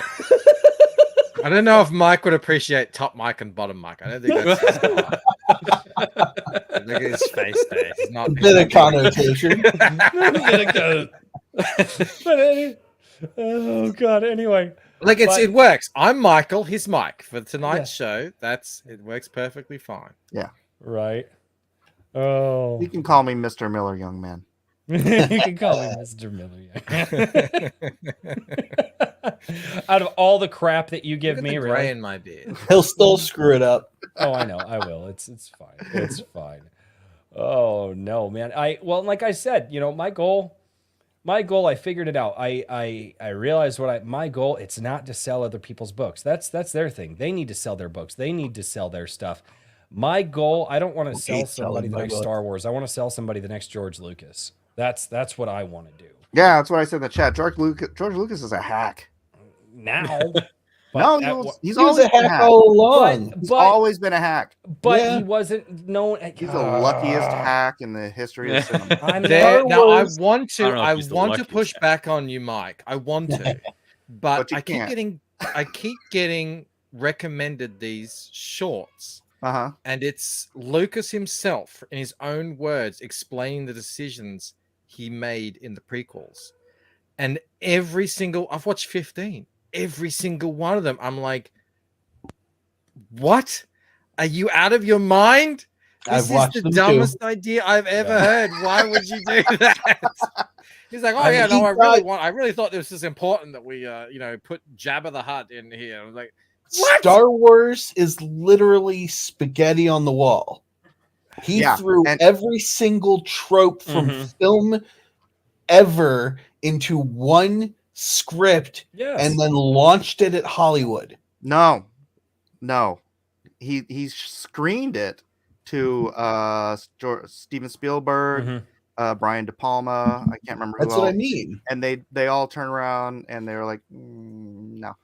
And his wife and another editor cut the entire film apart, put it back together, added scenes to it. Oh, I didn't know that. And that's what we got in the theater. They added the fact that the original cut, there was no time thing for terms of they needed to hit the Death Star at the end, otherwise Endor would be not Endor, Yavin would be blown up. There was no tension. Yeah, exactly. So no, look, I'm not here to shit on George Lucas, but like for real. That's me. Well, you guys understand what I mean when I say it. He was wrong. I'm with you though. What he was saying in these shorts. Oh my god. No, and I'm not saying that. I'm just just go through his IMDb, right, and see what he actually wrote. It was like, I know. After Star Wars, which he got credited for, obviously he handed the reins to Lawrence Kasdan, which was great, best movie ever. Then I can't remember who wrote the third one, but it wasn't George. The next thing George wrote was the Star Wars Christmas special. I know. It's like, Mike, stop ruining my world. No, he's not. I'm literally out here saying, no, I want to introduce people to fantastic new people that are creating stuff that can be enjoyed. And you guys are just like, I'm like, stop getting lost in the details. You want to introduce him to the next George Lucas, and I'm just like, somebody better. Fine, then pick someone who's great. Fine, the next Tolkien. I want to be the guy that's like, no, hey, you know how that guy is massive, right? Yeah, well, he was on A Drink with Crazy, back when he was just getting started. Can I be, if I'm allowed to choose, can I be the next Wachowski brothers? Both of them at the same time, including. I love how you said that. I was like, sisters. Yeah, I was going to say, I want to be the brothers because my favorite comic book adaptation movie of all time is V for Vendetta. Quite good. My book is heavily inspired by the first Matrix movie, so I'll if I'm allowed, if anyone is out there that I can be, I would like to be the next Wachowski brothers. Can you stop dead naming them, please? I'm upset on their behalf. I'm not at all. I would want to be the Coen brothers, because damn, man, they just pump out so much of the best stuff in Hollywood. It's like, I watched an interview with them once, and they were both sitting on this couch, and there was a giant bookshelf behind them, and the guy's like, what's in the bookshelf behind him? And they're like, oh, those are scripts we haven't done yet. It's like completely filled with movie scripts. Holy I'm like, crap. can I make those all into comics? Just let me do it. Just Yeah. That's you know, and like I said, it's we're gonna enter a new age. We're going to say what and the cool thing is I want to be something Takashi Miike. what the hell does that make me? So like, who would I don't even know who the hell like I would be. I'm gonna go for Woody Harrelson. No, not movie actors. Like, because he didn't do an interview show with people. Who would that make me? You could be what is it? The Johnny Carson. yeah, there you go. That's exactly what I was thinking of. I was like Carson. I couldn't think of the first name. There you go. Well, I keep getting told. Grow that beard out. You could be Letterman. Yeah. No, God, no. I love Takashi Miike's stuff, and I keep getting told that G Sedai is gut twistingly violent. So I guess it kind of fits. She's a critic, Tiki. Joan Rivers. I hate you bastards so much. So much. Perfect. Wow. Nail Oh on my it. God. That's my chat aggressively supportive. Yep, my chat is here to support you and you'll like it. Trippy might have to find some clip Like somewhere it or else. of this, and then we can do the Joan Rivers transformation. Oh, no, for the love of God, no. Joan Rivers was based. Yeah, that's why they Yeah, killed she's her. a badass chick. She really was. That's why Whoops died during an operation right after she outed that Michelle Obama had a penis.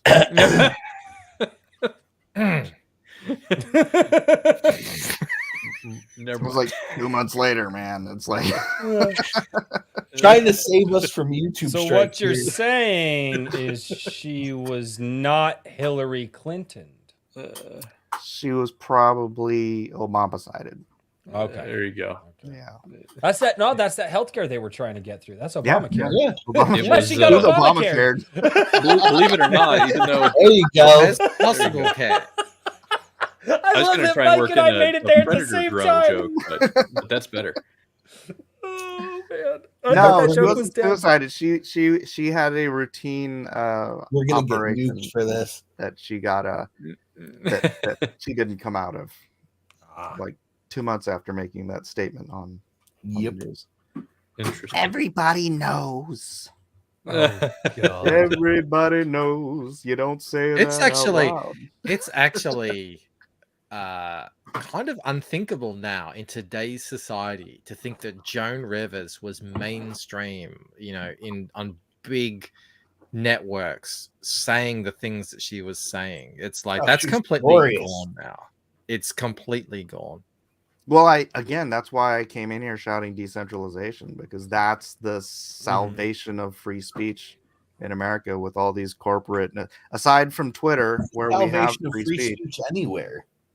Yeah, true. Because If any except part for of the Michael world Bancroft is says certain decentralized. things on Rumble, the MPs will still come and get him.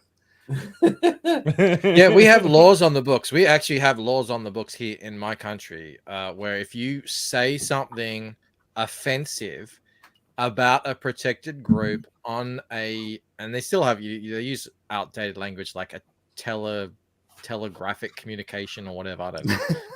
Which encompasses Wow. YouTube. If you and send a social media. smoke signal that's offensive, Pretty much, yeah. I mean, it's In like the it's shape from, of a it's from penis. way back. They just you know what? They don't change what it is, but they change who its affects and what you're like. You're not allowed to offend. Yeah, Oh, you can God, get yeah. you can get hauled in front of what's called the Human Rights Commission. Are you allowed to say I don't- abos? Probably not. No, Really? I Wow. wouldn't imagine. You better tell Risey Wow. but if any sort of decentralization can gain a foothold in a region, then it's all over for the reigning government from that point. Well, so there's an interesting. We've gone way off track here, but there's a Social studies. No, Yay! no, What? I'm What? having fun. But there's an author. I can't remember what exactly it was. I think it's called The Decentralized State. And his point is that essentially, if people begin using alternate currencies, and he's talking about cryptocurrencies and so on and so forth, and any other decentralization tool. It doesn't matter what exactly they use. It's the fact that the internet is going to be connecting everyone to everyone, right? And while there's a lot of effort made to kind of put gates on it and do all this other stuff, people like it's pretty much the cat's out of the bag. Mhm. If you have people who are removing themselves from the economy, right, then they're not going to be participating in the same way that government loses levers over Yep. people.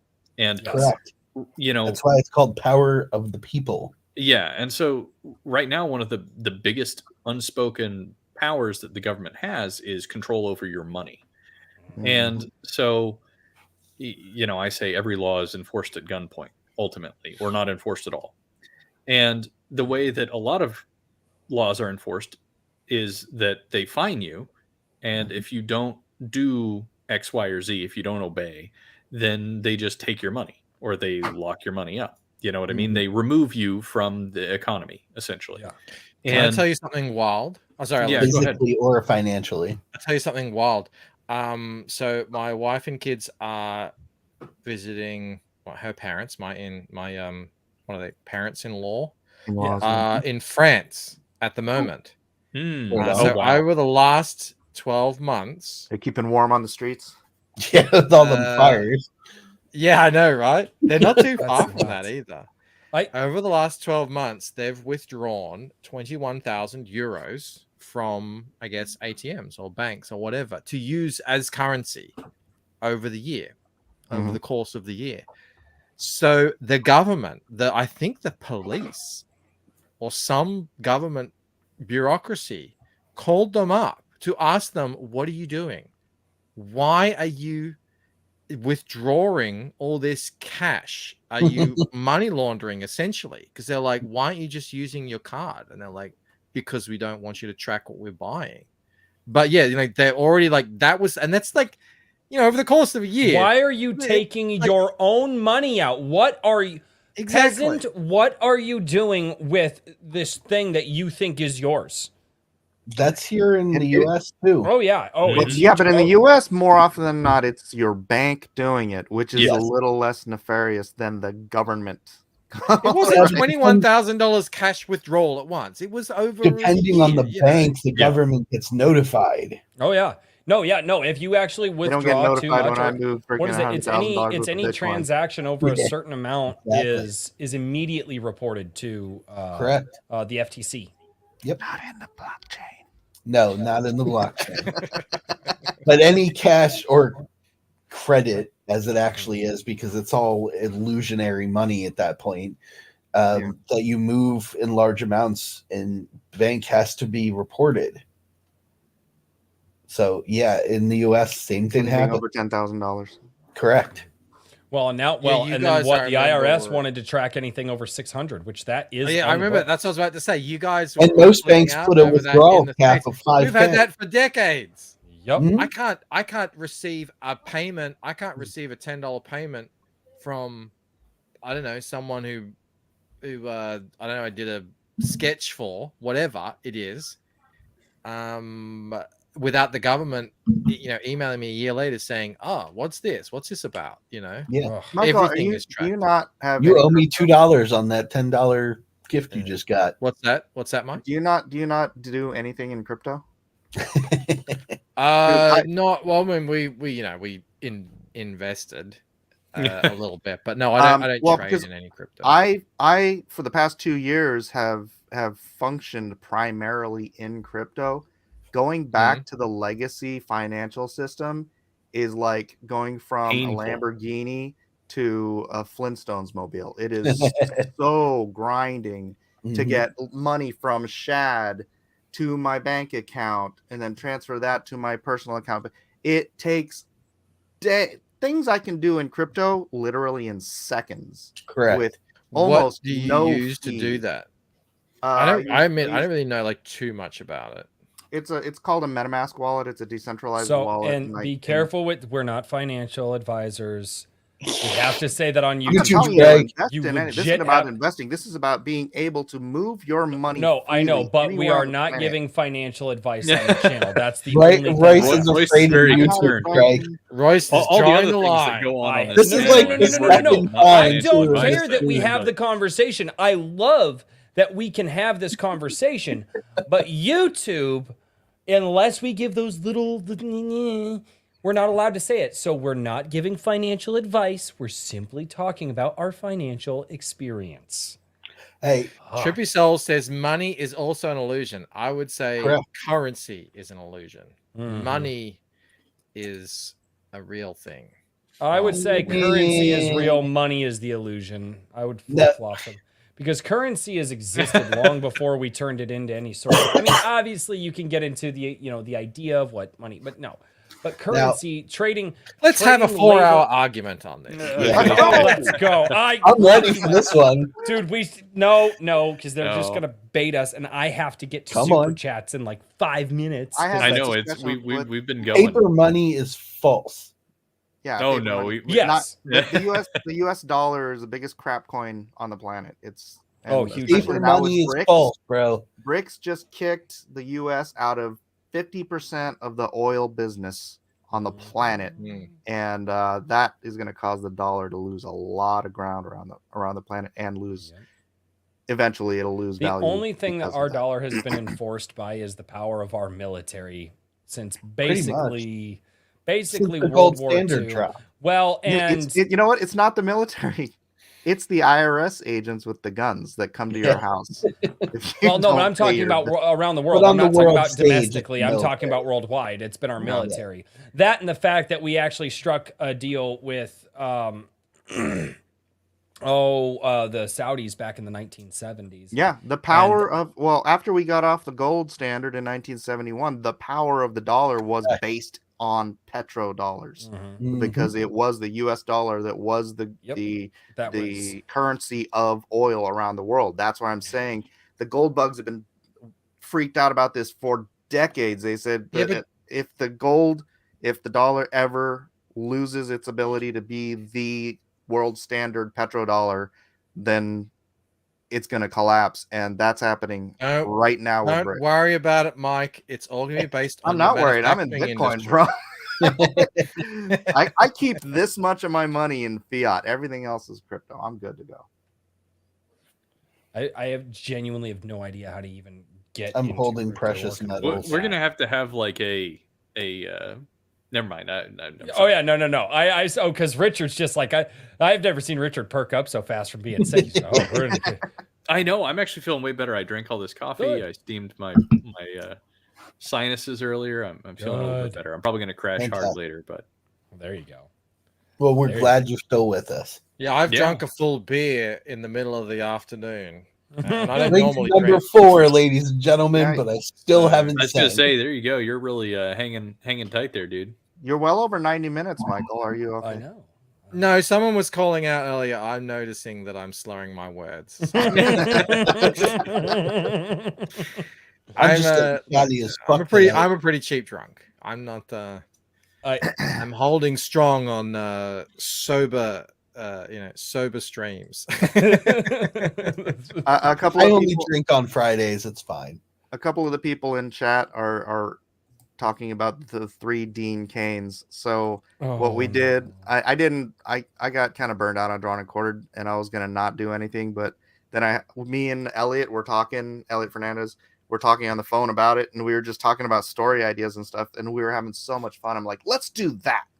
Let's just go on and come up with like a cool story like we did with Tank Heist way back in the day. Mhm. And we came up with this crazy story that features 3 Dean Canes. One of them is as Santa Claus and like the zombie apocalypse and all of this stuff. And it was so much fun. I was like, I think we're going to do that like regularly. If any of you guys want to join for crazy story makeup time, it's like the I'm writer's down. room, I right? love that. Yeah. That's my Yeah. daily Yeah. thought exercise. Is What that going to be weird the shit Wednesday? can I Are you come going up to with? convert that into the Wednesday show? Yeah. Nice. Well, Yeah, that's I think that one of the things that's going to come out of all this is a lot more like as different things are colliding between Comicsgate and the Pulp Rev and whatever else, all these existing little subcultures, I really think that we're going to start seeing some super exciting stuff. I've seen some video game designers and whatnot start talking about things, and Oh, they are. There's a That's tabletop something I've game been wanting to designer get into. that I spoke to back in January, Vindicated Entertainment. He's really looking to try and engage and do things, and I I would just love think to that see there's it reach into tabletop too. oh Well, they yeah, I are. think So there are there's all guys sorts doing. of things. We just Tabletop covered is that on such a the Wednesday Weird show. niche, though. Well, but we just covered that. Is they're writing their own comic, right? They've got 2 issues of the comic out right now. Look, fantastic art. And then they're also putting together tabletop rules that are from the world of the comic. And we had the conversation that like that's probably kind of the future of like so a lot of indie artwork, and so many people are doing it. And then Brian Asher did it with Fear of Moncroy. yep, and then who we just talked about Queen last week. Snow. All right, Snow Oh. is doing it. Yeah, Radio Retro Future, Bonzart Bachl, our good friend from over on the other side of the world. Yeah, he's he's also a member of doing- Laureate now. Oh, wonderful! I need to get you in touch with the guy that I had on the channel yesterday. He's just one of the most impressive dudes I've ever met, called Adam Lawson, who is a TV producer. He does TV shows. I think they're on Netflix or something like that. Like, yeah, Wow. he's a big dude who makes comic books. They're amazing. Like they look like this. He does like hardcovers. Oh, Oh. I've seen his stuff. He also does tabletop, and they're crazy. He Oh. gets like he recently did a comic book with Wesley Snipes, and Right he on. sold Oh yeah, that. 52,000 copies of issue 3, which puts him right underneath Spider-Man. It's like in third Holy spot of all comics. crap. That's And awesome. he was on my Yeah. channel yesterday. He's a great guy. He's totally on board with Very just cool. agenda-free, awesome entertainment, indie stuff. So yeah, Yeah, well, I will. he's I'll around. reach out to him if possible. And Yeah, that'd Give be You guys awesome. have been Reverend keeping Ted. up with what Christopher Cooksey's doing, right? Christopher Moonlight Yep. Productions. Mhm. Mhm. Yep. What he is Escape doing from Omega 13, I believe it's called. yeah, Escape from Planet Omega 12. Yeah, 12. That's what it is. Yeah, 12. Escape from a Planet Omega 12, an animated sci-fi feature. It looks, and the technologies that he is combining to do this, to keep the cost low, to do a full-length animated sci-fi feature like what we Yeah, he's used to have. combining actual physical sculpting with CG effects and yeah. He's newer, he's leaning modern. into some of the AI tools Yeah. with puppetry and things like Yeah. that. So he's making like actual models, like real models, scanning them in, Cool. and then using motion capture either of himself or of marionette type things, and then using AI smoothing to blend these things all together. It's Yep. really interesting. It's like Unbelievable what he the kind of cutting edge stuff. So I haven't checked in with him. The teasers He's he's even- put he's out even recently, connected with like, some- over some, the like, time, have been VTubers. really cool. Okay, I got to check these out because I haven't seen one recently. What's his name? Christopher Christopher- Moonlight Productions. Yeah. You can Yeah. find him on Twitter, Instagram, few other YouTube? pla- I YouTube. used to Yeah, do- is he uploading on YouTube regularly now? I don't know. He used to do pop culture. Not Minefield, but regularly. stopped. Yeah. Yeah, not regularly, but he Yeah. does post updates on how he's moving as far as the film is concerned. Yes. No, that I do know because I see it because I follow him on Twitter and I see what Yep. he's doing. What he is doing is unbelievably incredible. Yeah, it's wild. He's finding all of this stuff. Like like I said, he's talking with VTubers about how VTubers get like that. And they capture like they would make like the animated face he's using that technology to help animate all of the facial features and stuff as it's Yeah, I think you can do that in Adobe Premiere. Yeah, well, Yeah. you can, but he's it's like using some other program. what's so cool about it though is that it's almost like Harryhausen in the way that at least what he's shown, the pieces that he's shown, it's almost this classic Harryhausen, like Clash of the Titans sort of stop motion esque feel, but it's done with these modern technological advances that have come up in the recent years, and he's just playing with these things like a freaking wizard. Dude, the man is freaking. I have no idea how he does it because I am not graphically inclined in any way. I'm all words, but it's amazing to watch. Yeah, and he's looking at doing this entire animated feature film for what, like 50 grand, I think. Yeah, he figured it out. I think I think I think that was a soft cap. Yeah. I'll open that link. Thank you, Richard. Oh, for helping me out. Yeah, and he's a really cool dude. He's like Michael always happy to talk about what he's working on. Yeah, no, that's what I'll do. I'll drop the link because I've got to get to some super chats because I'm a little late. I 2 hours and 5 minutes into the stream and we haven't hit super chats yet, or the Kikomon song. I know. Well, I usually save the Kikomon song for the end now if we do. Yes. So. So let's talk about doing a hostile takeover of IDW. Their stock price is down. Let's go. I told you it was good for $10. Wait. How much? How much do we need? 10 cents a share. Their stock price is down around $9.5 million right now. Okay.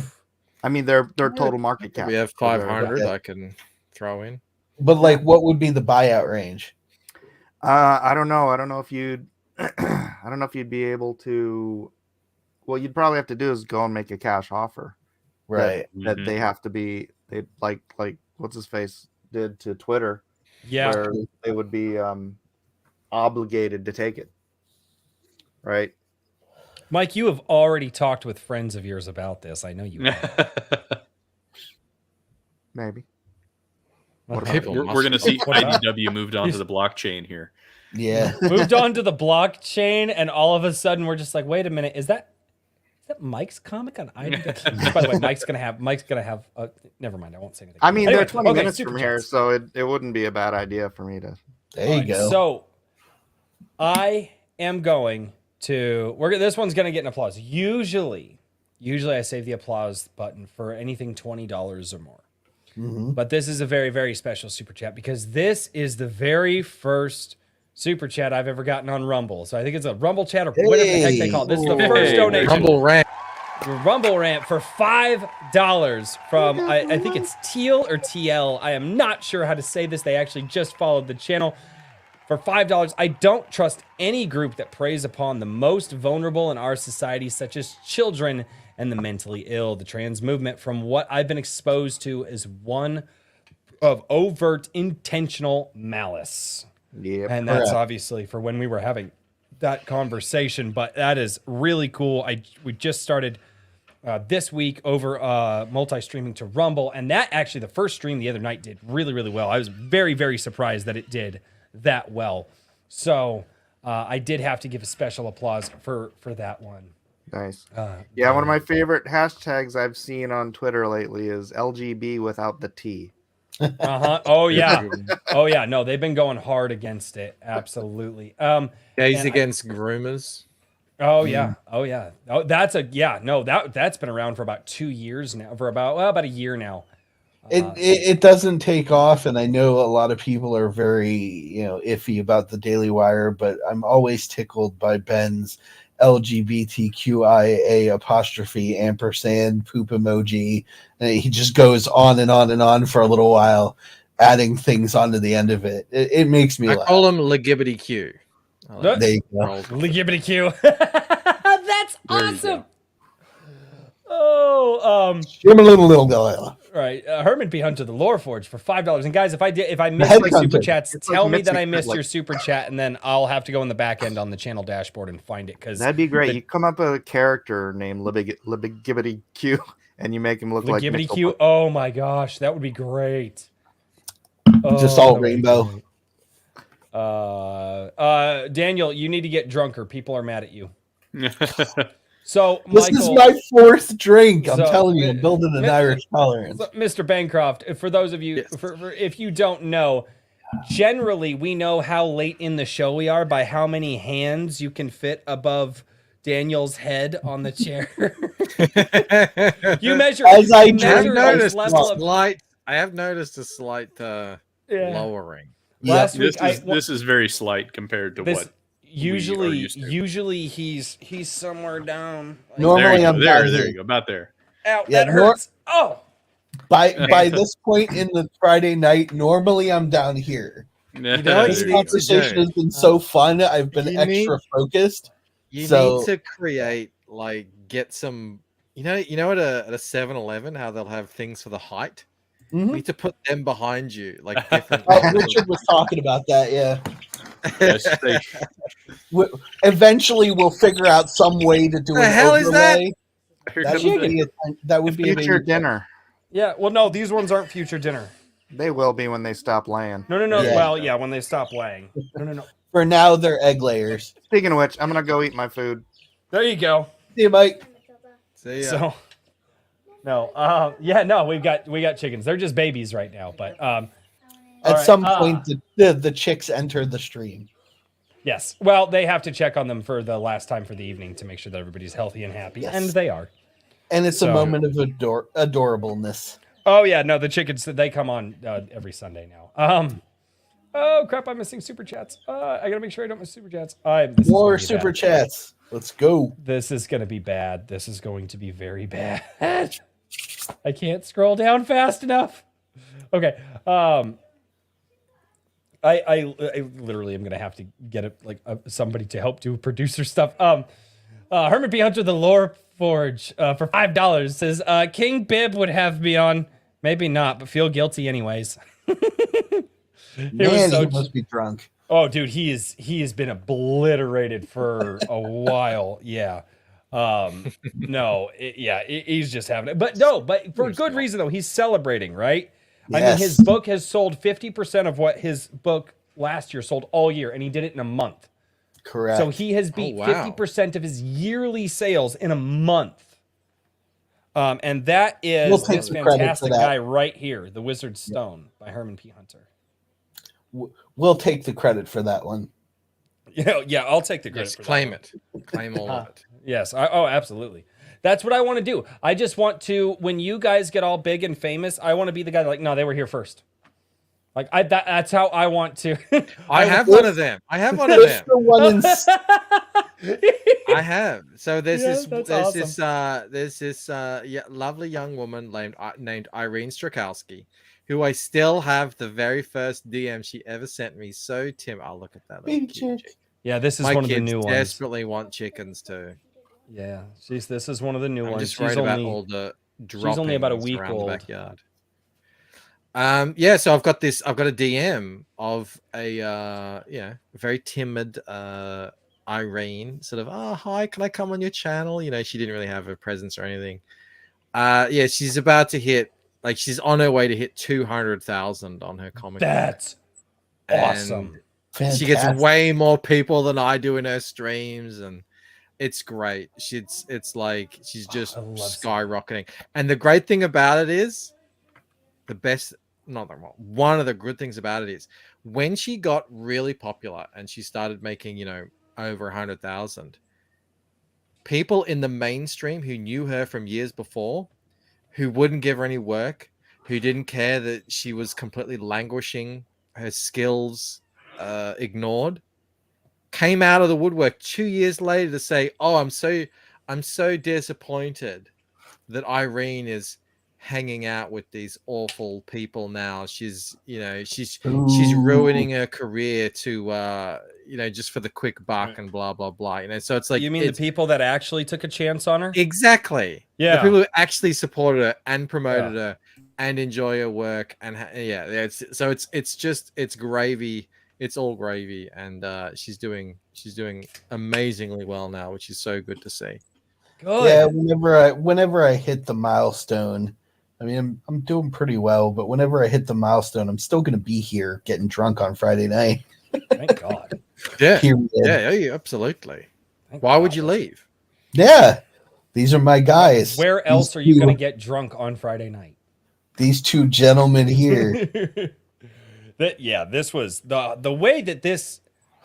I don't know. The way that this whole thing came together was very strange and not strange. It wasn't but I don't mean strange as in like weird. It was just totally out of left field. It's something that I think the week before or the day before or moments before that stream happened, none of us were like, we're going to do this every week.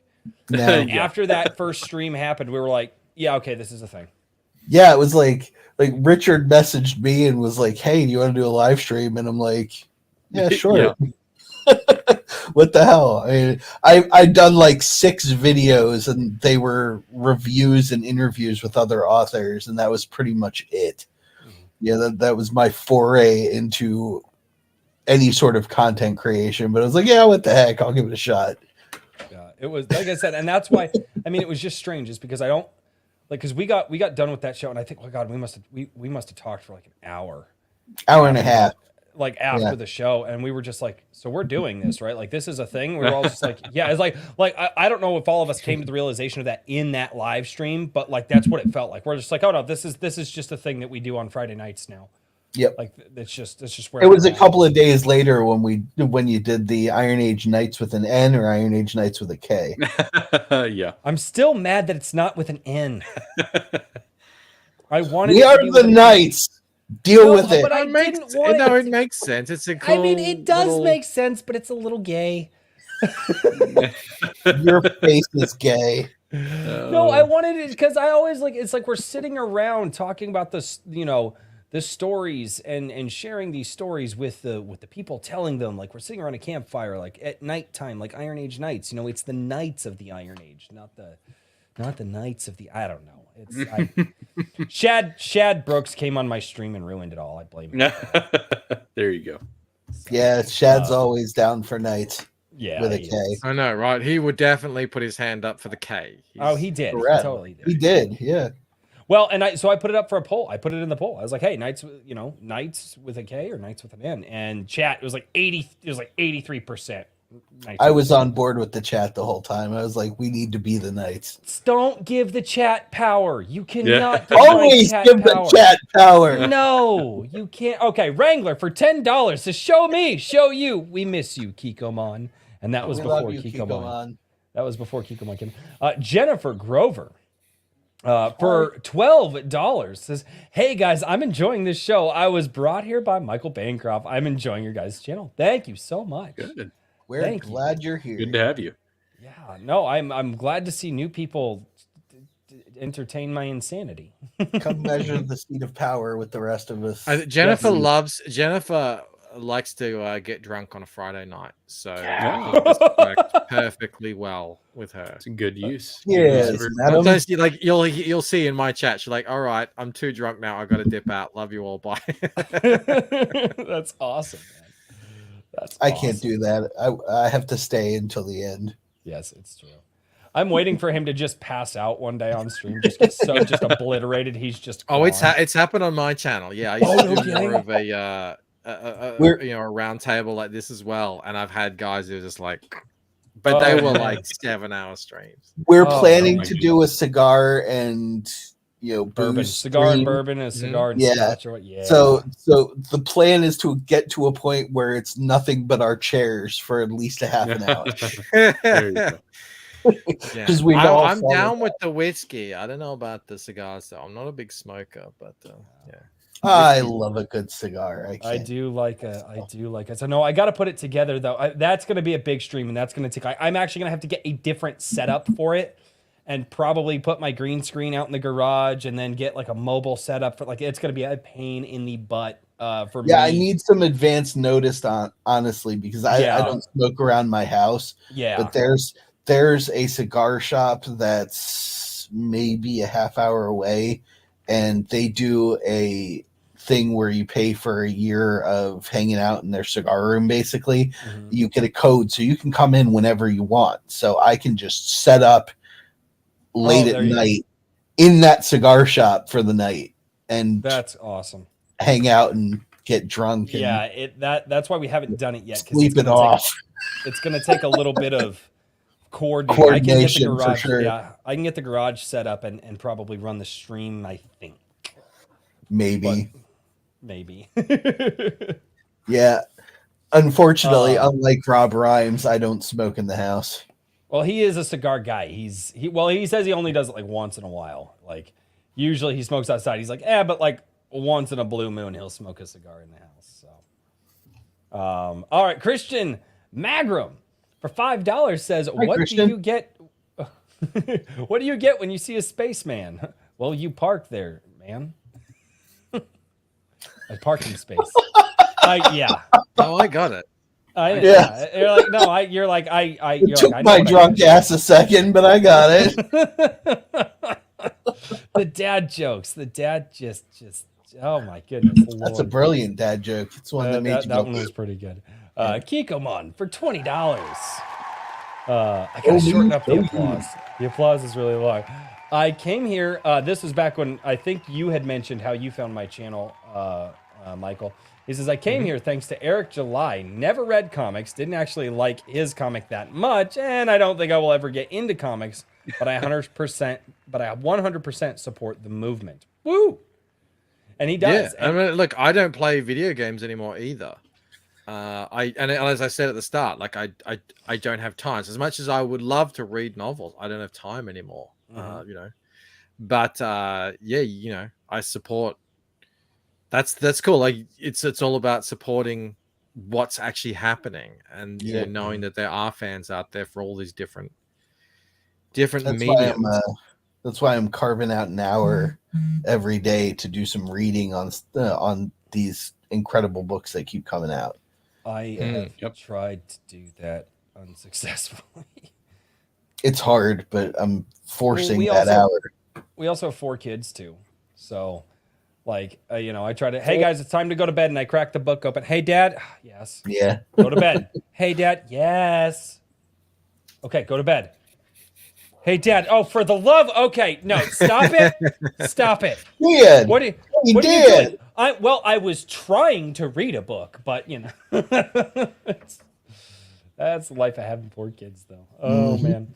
Herman P. Hunter, the Lore Forge, for $5. They don't call him King Richard for nothing. Oh, Christian The Magram. Iron Beard. Right, the Iron Beard. Oh, ooh, that I'm could gonna have be. to get I'm really gonna have to grow this thing out if we're really going down this route here. I don't know what route this ever goes. I tried guessing at some point. It's perfectly angled. Look at that thing. It's perfectly angled. You just like silver it in like metallic silver, and it's the Iron Beard. Man. I swear, if you silver it, I will put a Jack Murphy beard on you in a meme. I swear I will. No. I don't want that. Thank you. No, thank you, sir. People think the Jack Murphy is like this. It isn't. It's in the middle. Correct. I don't know how he managed that, but look, I'm happy. I've got my own thing. Right. Here. There you go. Surprisingly, I haven't gone gray yet. My wife is waiting for it. She's like, "You need to go gray." I'm like, "Why?" Because the women love it. That's why. I know, dude. Yeah. George Clooney he forged a path for so many of us men before us. So I'm dying for it. I'm gonna be 44 next month. I'm like every day looking for him, but they just don't show up. Sean Connery and George Clooney, they figured it out for us, so we're all good. Yep. What's the term? Silver fox, I think it is. Silver fox, salt and pepper. You know, it's all good. They love it. There you go. Christian Magram, hail Richard, King of the Iron Age. You already said it. I made the mistake on John De La Rosa's show because he was talking about. Oh, he was making fun of that dude that declared himself like the president of the Manosphere or something like that, and he only had like 12,000 like followers on.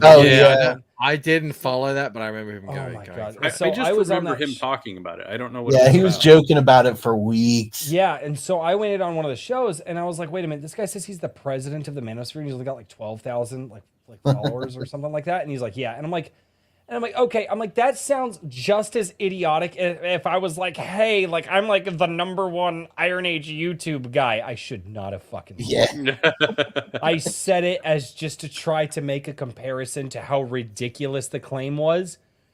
John then pounded it into the ground in that stream that I am the #1 Iron Age YouTube. Changed my name on the show to #1 Iron Age YouTube guy. Wait, he can do that? Oh yeah, Yeah. I can do it to you right now you too. you could do that on Oh my StreamYard. god, I forgot how you can do that. Yeah. I can just be like Call me something weird. dude from just because I am unoriginal. Dude from Down Under. That's where I'm going right now. And bam, there it is. It's some dude from down under. All right. Yeah, I don't know. You can change it back, obviously. Just click on your. But I just wanted. You can just click on the name, and you can, as the host, you can change people's names. So. And then it Fun. evolved from there into #1 Iron Age Booty Daddy. Yep. Yes. That was that is the infamous drunk stream on my channel, and I was not the one hammered. It was my best friend, Bill. There was he and it. The other Mike. The other The other Mike. That's great. Oh, we could have done that earlier. I know. I forgot. Yeah, wasn't thinking of it. Yeah. No, there's a. He had a big old beer. That's why he's the other Mike, honestly. But anyway. That's Right. true. Yeah. Yeah, on this show. At least tonight. At least stream. tonight, yes. Oh, God. Geekomon for $2. Give your kids a stick and let them out. Doggo. I forgot all about that. Oh God, that was great. That's true though. Mm-hmm. That's the one thing that I will always remember from my time teaching. You put a box of new toys in a group of 10 kids, you'll have 3 kids that play with the toys and 7 kids that try to play with the box. Well, because the box, you can create something Yeah, out of the box. limitless My potential. son's definitely the Yeah. box kid. Oh yeah. Exactly. Yep. Limitless Yeah. potential. It can be anything. Oh yeah. Yeah. No. Absolutely. Herman P. Hunter, the Lore Forge, for $2. # Wig of Destiny. Yes. There's so much. How does my channel have? No this much lore? Wig of Destiny. I'm gonna have to do a song, right? How does my channel have this much lore already? I never thought channel lore was a thing, and then Oh, it's a thing. No, it's Yeah. We've been having a absolutely- grand old time with it while you've been working. yeah, I'm aware. I'll come. Yeah, it evolves, and then all of a sudden on a live stream, I'm like, where the fuck did that come from? What, Gilded? I'm like, oh, Gilded. Yep. I'm gonna present something here. You're not gonna Oh, know God. what it is. I'm not even gonna explain it. Oh no. Uh-oh. Oh no. This is a metal enamel. Is that gonna focus? Hand. I'm not even gonna Yes. explain it. Just know that it's lore from my channel. Okay. There we go. There you go. Fantastic. There you go. That's what we need. Somebody needs to make the Wig of Destiny into like a There you refrigerator magnet. Exactly. Should I do Wig of Destiny like tactical patches that people can put on? There you their go. jackets? Now you're thinking. Oh, dude, I'm an airsoft guy. Like I had patches all designed out for my airsoft channel and everything. So yeah, Yes. I'm a nerd in more ways than one. Fantastic. Kikomon for $5 says, as far as I am concerned, Iron Age to me stands for good stories and art without a political edge, simply moral and good stories. Yes. Yeah, and moral Sums doesn't it up necessarily have to perfectly. be political. It just, Oh yeah, no. No, moral has nothing to do with political. I think a lot of people would try to say that it does, but it really doesn't. Well, they're wrong. They're wrong. I don't even mind if it gets political, as No. long as it's open about it. I Don't want it sell to me be a in-world story. politics. Yeah, you know. exactly. Yeah, Don't yeah. sell me a propaganda pamphlet that you've disguised as a adventure story. If it's a Correct. propaganda pamphlet, tell Exactly. me about it. If it's a story that involves politics and everything and that sort of thing, it has analogies, it has metaphors, fine. But I think we're all well and truly sick and tired of being propagandized to, Mm-hmm. in this kind of disguised form of entertainment. And I like True. that you say propagandized too, because that's 100% correct. 100% correct. It's one of my oldest but most popular tweets on my small freaking Twitter following is I think I said something to like years ago to the effect of the identifying character traits as more important than the story is wrong. My character is trans, my character is gay, my character is yellow, my character is black or whatever. I'm like, no, dude, your character is cardboard. Try again. Mm-hmm. Yeah. Yep.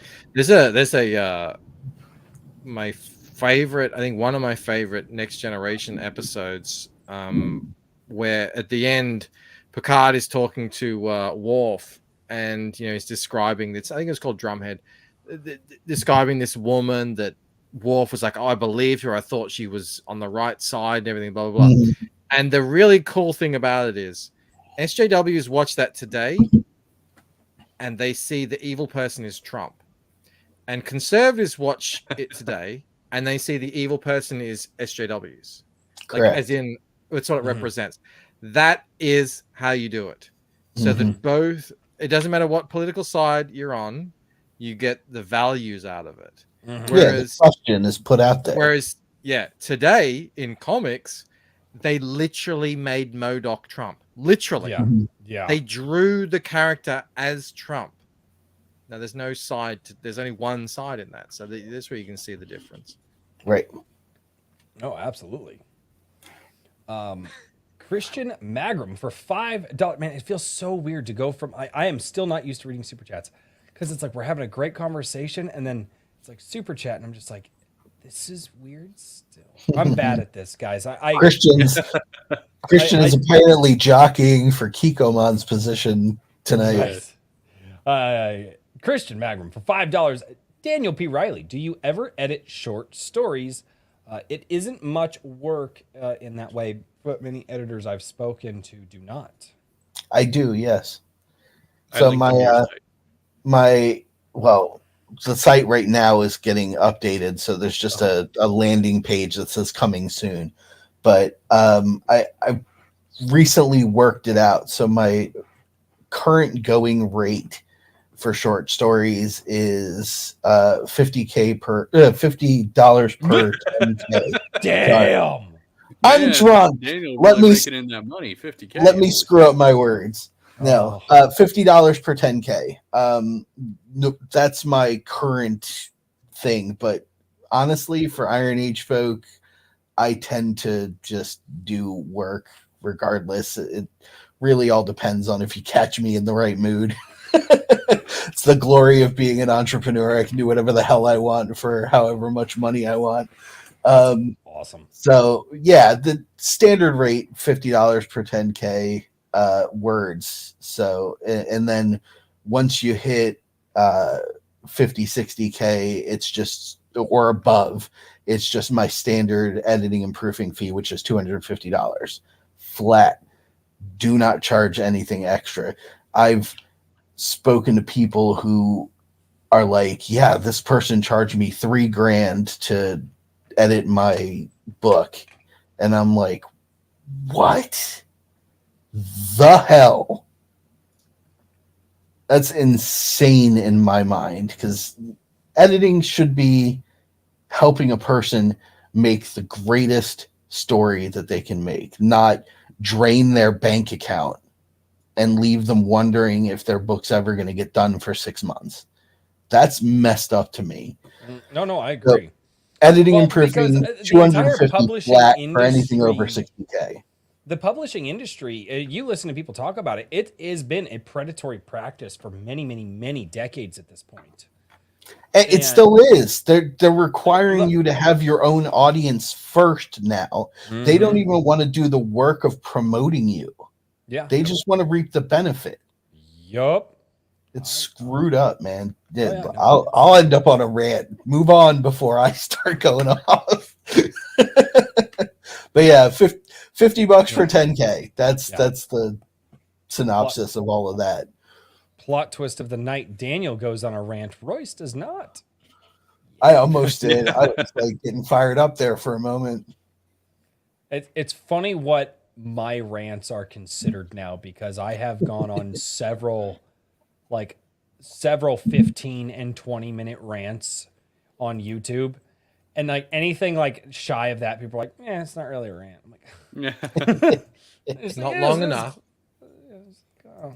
Yeah, I know, right? I could go for hours about. Tell them Oh, it's dude. about intensity, not length. Yeah, there you go. Dude, Yeah. I went on a rant. I felt so. It was Mirror Your Sphere Origins made a comment. I was over on Darkish Multiverse's live stream, small channel. He was actually, you might recognize the name.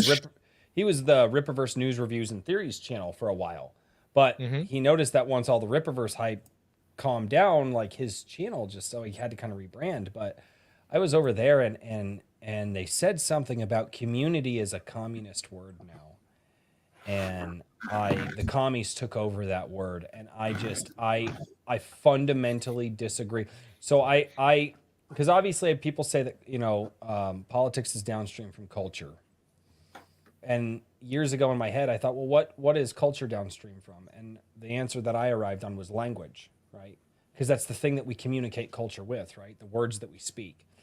And so, dude, I went on a 15-minute tirade about how you should never secede any more language to these people. You never say, oh, well, they use this word now, so it means something. No, don't let them take your words from you. Don't let these fuckers take any more. Do not secede one more inch of ground. And I was like, community is not a communist word. I was like, it is a great word that has described people coming together for thousands of years. And the fact that they can just come in and change it and you just let it go. Oh, dude, I was heated. It's so funny because I don't know if you know this, but this has been going on in CG since forever.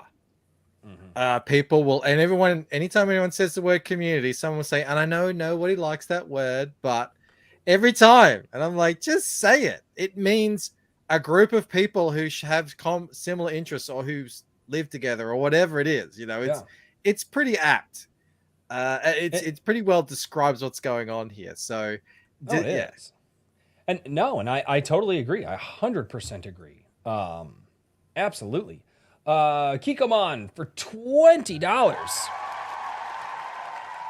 My obnoxiously long applause. I need to cut this applause down. Dude, it's like 20 seconds, right? I have the same. Yeah, I had some videos that I play whenever people donate memberships. Oh, Jim Cox is in the chat. He's one of those very fellas, and yeah, you have to cut it down to like 2 seconds. Right. I was like, maybe like 4 or 5, just like, you know, get the big, I don't know. I made my own applause because I didn't like the standard applause that like the Roadcaster has. So I'm like trying to make my own. And it's like 20 seconds long. I know. I just saying I got to cut it down. You were gone. Kikomon says, question, what is preferable? Dictatorship with strong moral foundation or freedom without a strong moral foundation? Extreme examples, but society oscillates between those two states. Not wrong. Not entirely true.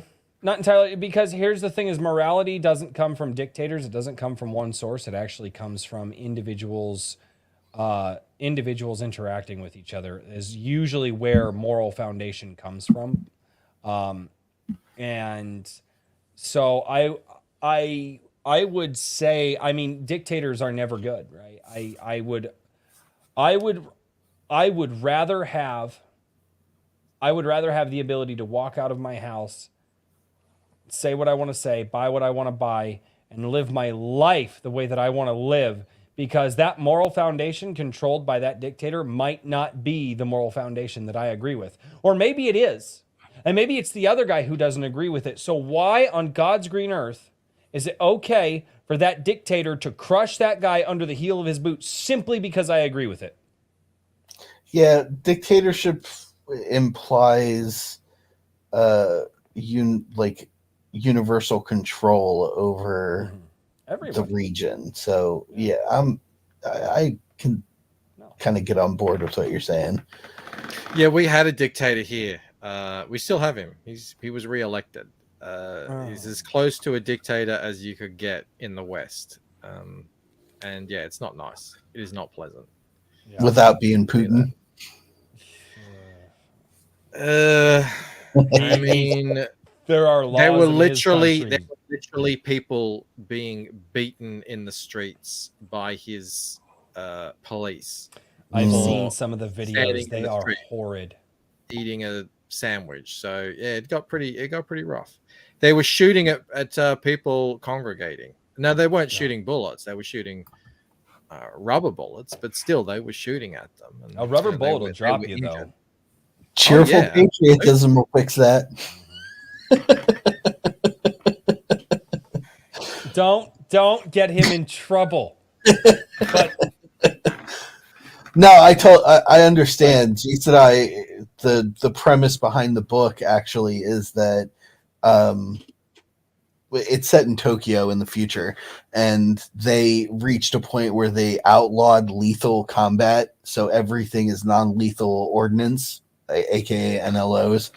And in doing so, the mega corporations of the story started training people in new variants of samurai and ninja professions in order to kill each other off to jockey for greater capitalistic control of the city. So the corporations trains groups of assassins basically in what in feudal times was called low war, which was in the shadows, essentially. So that idea actually came from some of the things that I've been reading about your area specifically, Michael, and those the non-lethal weapons that are deployed against people on the just regular civilians. Imagine how difficult it is to mobilize the world's richest, because we are per capita the world's richest people who live in this. I mean, there's 25 million of us here in this sort of paradise of landscape and everything, a land of bounty and everything that we could ever need. It's really difficult to get people to care about liberty instead of comfort and safety. And yeah, that happens anywhere though. Not even safety either, like perceived safety, the theater of safety. Right. Yeah, I was trying to create that sort of hyper exaggerated reality, the next furthest step of what has been So seen you just in the look to world. Australia. That's right. Yeah, Hyper exaggerated reality. I didn't mean to, but it was the best reference I could. I was reading these articles and I'm like, whoa, what if, because that's what my brain does on a regular basis. It goes, what if this happened? What if this happened? Yeah, that's the a moment unfortunate thing. I was in the midst of it. I was still watching the news just to sort of keep an eye, because I haven't watched the news in forever. Just to keep an eye on what they're talking about, after dinner or something. And the moment I checked out was when the leader of the opposition party, while who we call Dictator Dan, the premier who was in charge, while he was busy building the camps that he was going to send people to quarantine camps, while he was busy building them, the leader of the opposition party was complaining that he wasn't building the camps fast enough, that he was very incompetent in his managing the rollout and construction of the camps. That was our opposition. That's was the conservative of opposition, and I was like, oh, I'm out. That's absolutely insane. It's not that the camps are bad or we've gone through this before. We're not doing it fast enough, so you're ineffective. You need to be removed. If I was in control, I would The have mental kept costs gymnastics. under, I would have gotten the costs under control, and I wouldn't have let the unions dictate to me, the speed in which they build these concentration camps. I would have had them already built. They'd already be functioning. We'd already have people going. Yeah, I'm out. Wow. No. Lo and behold, that person Wow, did not tough. win the election. Believe it or not. Surprise, surprise. Yeah, he didn't. He didn't capture the hearts and minds of the conservative base.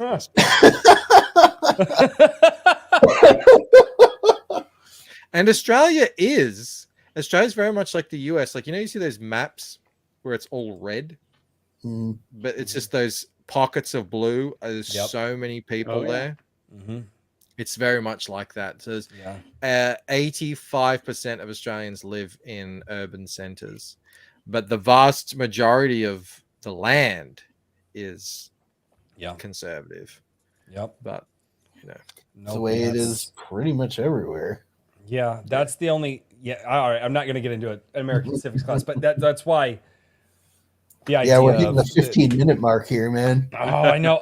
I've still. 15 We've minutes. still got super chats. I know. Okay. Super chats. Get to the shows.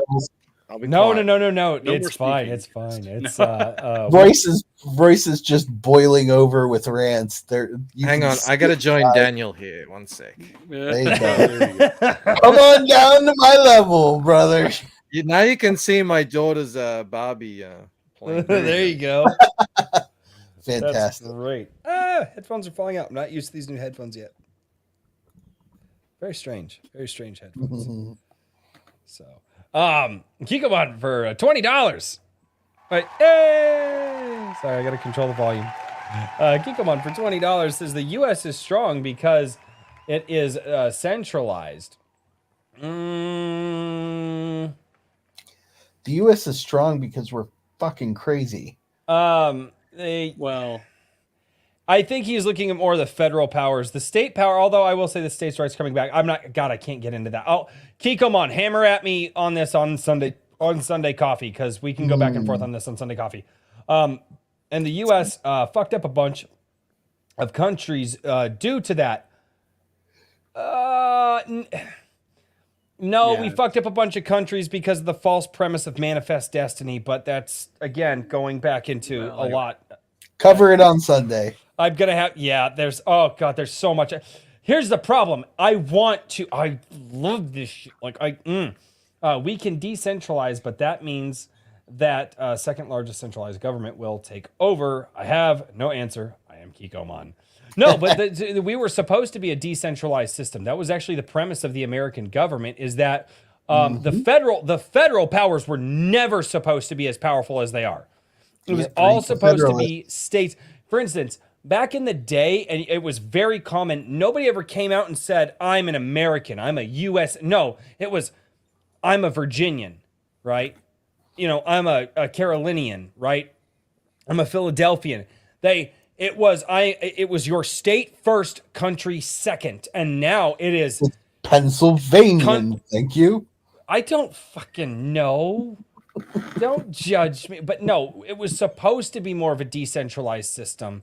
And the way that obviously it's not now, but oh God, he's gonna get me on a rant. Oh, there is, you guys have no idea.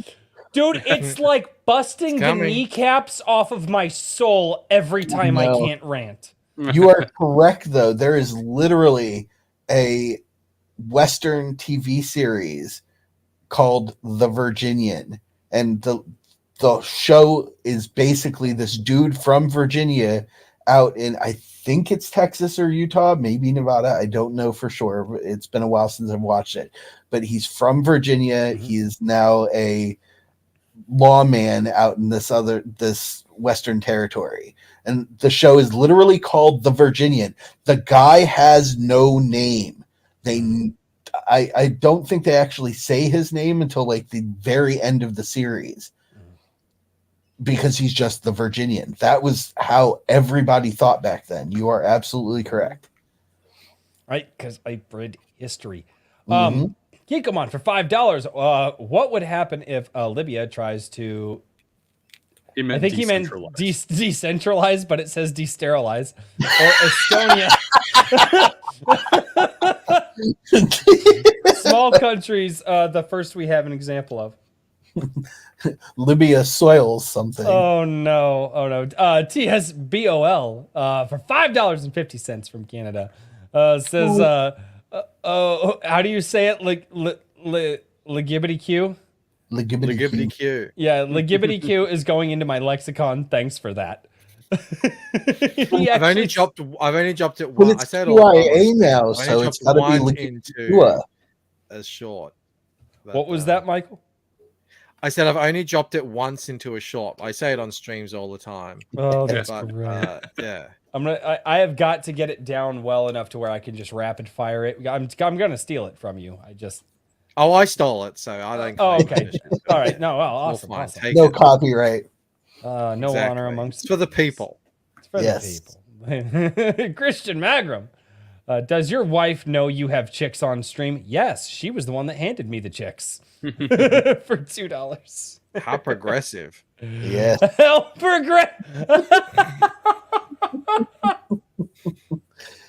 Brilliant. Oh my god. Oh, JVP Music. He came in, dropped $20 down, did the devil horns, walked out. That was it. $20, devil horns, he's out. No message, no nothing, just rock on. Dude, JVP is I'm the man. really excited to see Ruthless 2. Oh yeah. And I know you both helped work on it, correct? No, not directly. am- I gave him some feedback, but Oh, okay, that's Yeah, right. You that give him was it. feedback. Yeah. I will be cleaning it up for him when he's ready to roll out. But yeah, that's Awesome. really the extent of it. Kikomon for $2. Your goatee is gay, Royce. Grow a beard. Well, first of all, it's not a goatee. It's actually called a Fu Manchu, you uncultured swine. I'm not sure that's much Second better. of all, no, I can't actually. I have to be respirated. I have to keep facial hair Isn't that the can Fu fit. Manchu where you Nope. shave the chin and it's just the I don't know. I don't know. I always thought this was a Fu Manchu. Either way, I can't have a beard. I have to be. I have to be respirator fit tested and be able to wear a respirator at work for certain areas. So new policies are in place. So yeah, I can't actually grow a beard for my job. I have to. So the sides have to stay. The sides and underneath have to stay shaved. So that way the respirator can seal up. So True. It's yeah, very Tony Stark. right. Well, I guess that's a good thing. Oh God! And they're still sending Always in nice super to be chat. compared to our DJ, right? Yeah. Ah. Did I save that one? Oh God, I don't know if I actually saved that super chat. Hold on. Where is 2 hours and 50 minutes we hit drink with Boomer. I know. I'm just making Surprised sure it took people. that long. I hate you all. I hate you all so much. Oh. Guilty Did you completely Gearhead forget says, about Rumble? no, it's over. Oh, Here. okay. It just Okay, hasn't I moved wasn't in a sure. while. Rumble is a lot. Rumble moves at about the speed that the YouTube show did when the YouTube show started. Yeah, I hear you. How's your Rumble going? Terribly, but there are people over there who are over there supporting it. So Mine is picked up in the last 2 weeks. I don't know. Something's So- happened. There's something that I'm going to gonna try. be I am leaning going over to there. delink. I'm going to delink my Rumble from my YouTube. Yeah, I And already I'm going did that.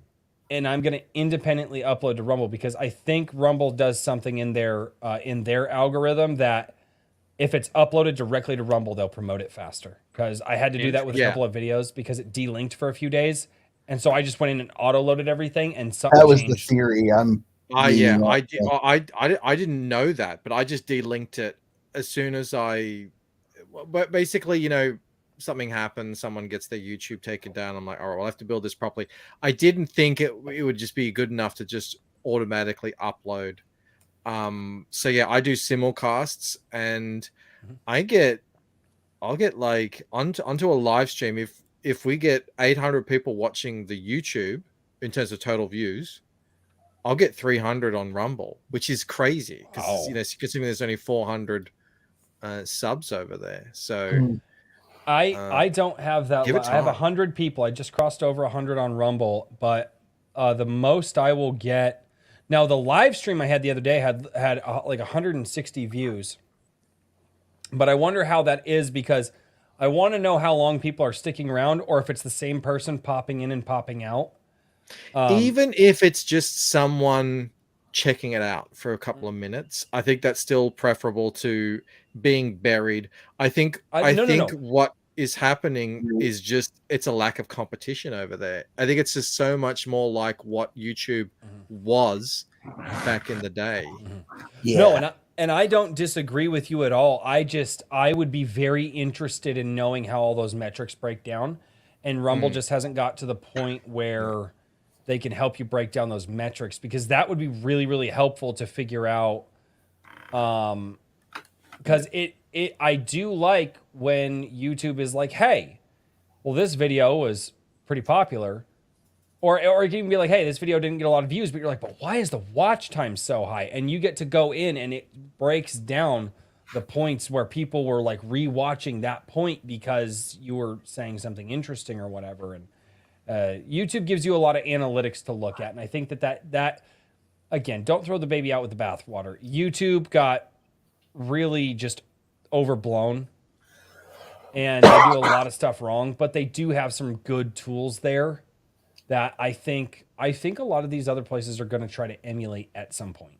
I think so as well. Yeah, they're already, from when I first started simulcasting on Rumble to now, the chat is so different. It's so much better now on Rumble than it was when it started. So I think, yeah, they probably want to emulate all the good stuff, but it's going to take time. Oh my God, it would take, I mean, YouTube wasn't here 10, 15 years ago.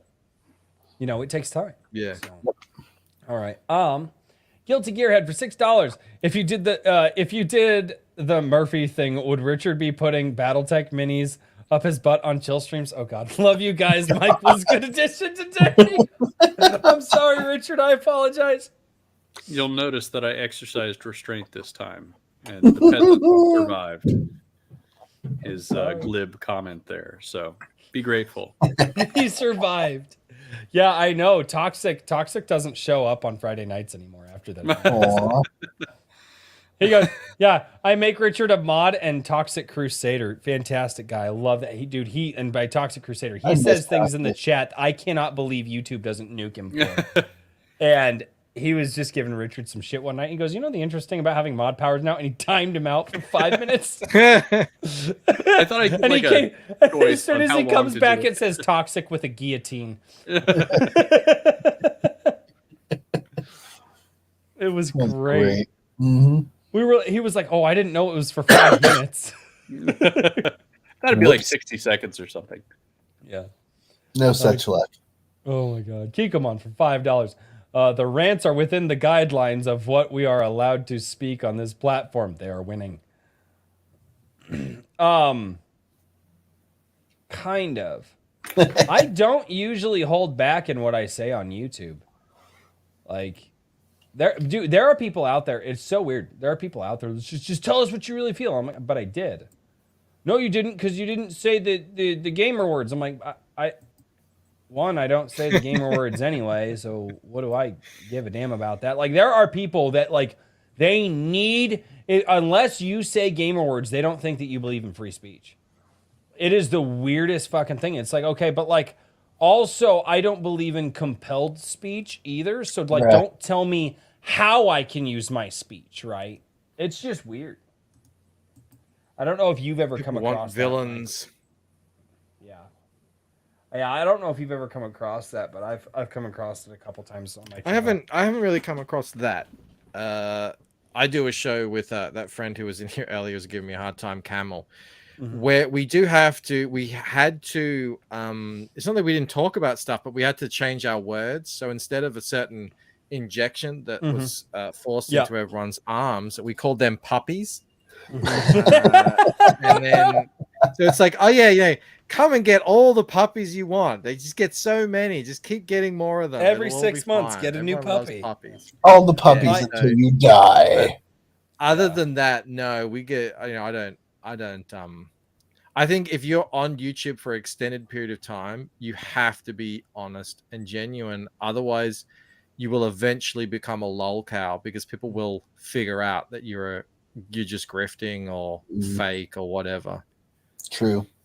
Well, yeah, and that's one of the things. It's like I know when I'm, and it's usually one of my rage rants. I know when I'm about to say something that I should not say. And that's usually right as the adrenaline starts to make my hands shake. Because I'm one of those real guys that when I actually go on a rage, I actually get pissed. Like that's just, I don't know. I just lose. Yeah, my I saw you shit. go from 0 to 100 once on a dude on one of your response videos. I thought that was entertaining. Yeah, that's. I keep So- trying to wind him up, but Yeah, Richard doesn't let him go off. No, yeah, that's I try that's to a tamp thing. things back down. Yeah, that's just how I am, man. And like, what's funny too is like my wife and my best friends, they can see it. Like about a minute before it happens, they know exactly what's gonna happen. It's hilarious. And they're like, man, they're like, dude, when you know your cues, you just like, oh, he's gonna do it. And they just, I'm like, you bastards. It's that's just me. That is just me. But like, there are things like my real feelings about politicians I can't share on YouTube or probably online, period. Just in general, my real feelings about certain things that may or may not have happened right around the beginning of 2021. I can't really, like there are things that I cannot, I period can't say on the internet. Like just, and I know, like, and I'm not talking about gamer words and stuff like that. Like I have very, very strong political opinions about certain events that have happened in the country that would probably get me arrested. And I mean, just for spouting them, I guarantee I'd be arrested for them. It is even in this country, it's that, yeah, so. At the very least, you'd get your channel nuked, and that's not what you want. Yep, No, exactly. well, because you're not effective that way. And like, at least at this point, people are coming over to the Rumble now. And like, we have like, Kaisalar. He says, it's because YouTube is all bots. I have never seen that name before. And now, and again, this, TL over there who left my first $5 Rumble chat. Like, they weren't there before. And had I not built this over here on YouTube first, I wouldn't, it'd be harder to do it on Rumble. I truly believe that. And so, yeah, there are things like, and by things that I can't, I'm not just talking about things that I can't say on YouTube, guys. I mean, I can't say the certain ways that I really feel on the internet, period. Like, it's got nothing to do with the platform or the political bias of any, like, I can't say those things. So it's, yeah, I kind of, like I said, when I get really, really heated, you'll just see me stop. One of these days I'll say it and then I'll just get thrown in jail and you guys will be done with me. So it's fine. It'll be all our And we'll fault. disavow. Right. Yeah. Yeah, you guys are going to have to hard disavow. Like, Hermit P. Hunter, the Lore Forge. For $5 says the hashtag the wig is power. The wig is power. That's correct. That's why the wife wants the long wig again. Hate it because I get right to about end of July, early August when it's really, really hot and humid outside, and my hair is in my eyes and I get tired of it and I go, nope, cutting it off, and then my wife just glares at me for 4 days. Never bothers me. No, I'm always outside working with my hands and building shit. And there's a really awkward middle stage it gets to before it's long enough to pull back into a ponytail. Fair. And it once it hits that middle stage, that's where it gets bothersome. So, kick him on for $2. By the time Rumble is polished, you are too late. 100%. He is absolutely correct here. That's why I'm getting onto it now. Yep. I think. Well, I've been on Rumble for a long time. I jumped on Rumble years ago with my Runner Airsoft channel. So, Mad Hatter 1776 says, "Quit bragging about your hair. Some of us don't have any. That's not my fault." I'm sure it'll be my fault though. Kick him on for $20. I was about to go away, but I dislike gay people. I dislike transgenders. I think they should be shunned and prevented from entering businesses that chose to discriminate against them. Can I say that? This is mild. Yeah, I actually don't. I think any business. No, because I think I think it was more of a YouTube check. Actually, he was yeah, very that's surprised. a YouTube check probably. That's a YouTube check. No, and and here's the thing. This is unpopular to say, but I believe in private property rights. And although I don't really care who you are, I kind of have the Michael Jordan approach. Is like, well, hey, if you're gonna buy my stuff, everybody's gonna buy it, right? Like it genuinely hurts businesses if you choose not. But I do believe that businesses should have the right to refuse service to anyone for any reason. And if they're dickheads, they're dickheads. Because I believe in private property rights. It's like I have the right to deny entry into my home to anybody who I don't want to come in my home for any reason, right? I would deny, and there are certain people who are family members. For instance, I can think of a few people that are related to me, whether either on my wife's side or my side of the family, that would be denied entry into my home. And I have many reasons for that. Why is it any different when you have a business?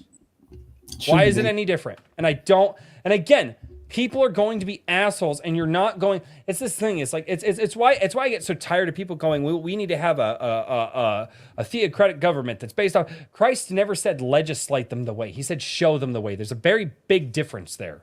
You're not going to legislate morality into people. You, by your example, as an individual, have to show people how to do it. And like I said, eroding away people's property rights and giving giving that much right, because again, now, oh damn it, I'm ranting. You are.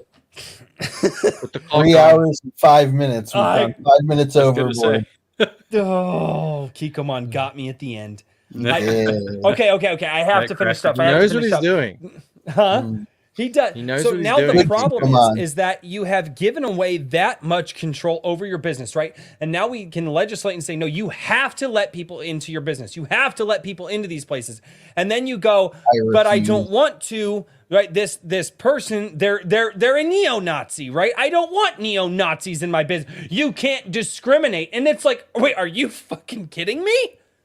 And then what do? Then the government comes in with their jack fucking boots, puts them on your neck, shuts you down, throws you out of your businesses, strip you of your business license, which that's another fucking thing I don't need to get on this late at night. Why the fuck do you need to be licensed by a government to make money? Anyway, this is the absolute just erosion of private property rights. And it starts with small things like, no, you have to let them do this. Because, well, no, but it's a public business. Are you fucking kidding me? You jackass fucking morons. God, I hate them. I hate them all. You didn't build No that. matter. No, because I have about 10 more minutes in me, but I gotta get going. Let's go. Oh, dude, Sunday's gonna be good. Just Kikomon, when this goes down, leave comments on it. We'll get into it on Sunday. I wish I could be It's there. really weird because a few years ago they were telling you had to bake the cake, and then 2 years after that they were like, "Are you actually? We're going to fine you if you allow anyone to come into your business because that goes against our restrictions." So Okay. yeah, So, look, Michael? it all seems a little bit. Michael, it's really late my time. You don't need to wind me up right now. Oh. But you're right. All right, sorry, oh my I God. apologize. No, I didn't say anything. No, but you're right. You're 100% right. Oh my God. True. I do Sorry, not know this all the time. I Oh, don't that's give a okay. fuck. I'm just I'm Richard's still getting here over in being spirit. sick, so I'm a little bit like No. I'm starting to just zombify over here. Well, Yeah, I haven't eaten either. This is going to be very late. Oh, well, okay. I So see. let's enter. This is my the this is shill. my protein for the. There you go. for the- Well, let's enter the shill part of the stream. Michael, sir, tell us what you're working on, what you've got going, and where people can find you. Yes. So the best place to find me is at thelucentcomic.com. That's sort of become my portal, much like Eric July has ripperverse.com. Lots of us now have been forced. And I think it's a good thing that we all do this, that we, untether ourselves from these corporations that have proven themselves untrustworthy. We all just recently got shadow banned in large numbers on Indiegogo. Mhm. So That the was lucentcomic.com. Oh, it's just That was it's nuts. insane. Is where you can find. It's where you can buy this right here. You can get this, which is a 60-page graphic novel, which is my first installment in the Lucent series. It's called Waking Dream. I'm currently working on finishing up Painted Death. That'll be the next one that comes out. But that's in the sign up stage. You can sign up through the lucentcomic.com as well. I have other books in the works. I've got, because I'm the artist and colorist and writer on that, it doesn't leave me much time to do anything else. So I've written another book called Fractured Mind, all within the Lucent universe. And you can, the way that we're making that is it's through members on my YouTube channel funding that. So I'm paying an artist through YouTube members, which is amazing. Something that I never imagined could happen. But if you want to hear about any more of this, I'm on YouTube and Rumble. It's just Michael Bancroft, and you can follow me on Twitter at the Lucent Comic. There you go. Sounds great. Awesome. And I need to pony up the cash and pick up your book because it looks like a beautiful book. I have been tracking what you've been doing for months now, just watching your updates. It's kind of how I came across you, and I was just like, man, this is good. This looks really good. I think it really is something special. I just like a lot of we're doing.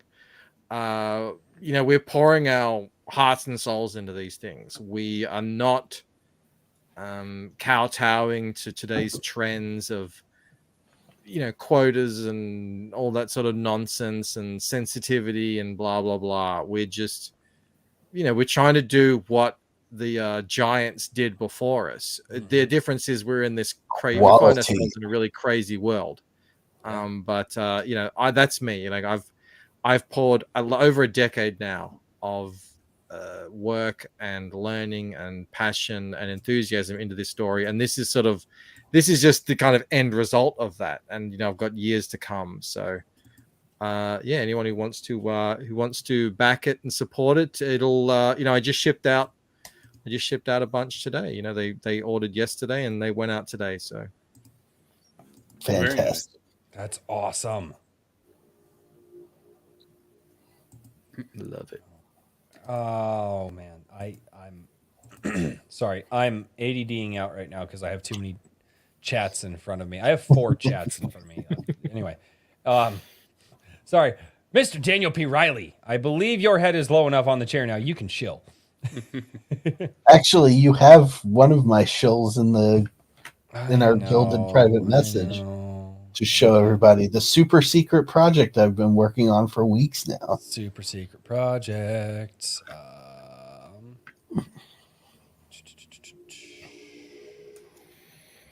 So we'll start there.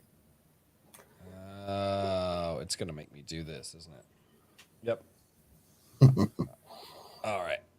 And it's on Rumble. Interesting. Good choice. Yeah, I'm leaning towards Rumble. I'm going to start putting at least once a week some short writing advice videos and stuff like that on there.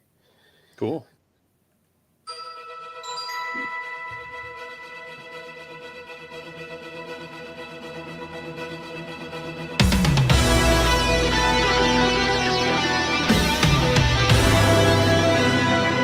I love the golden age style there.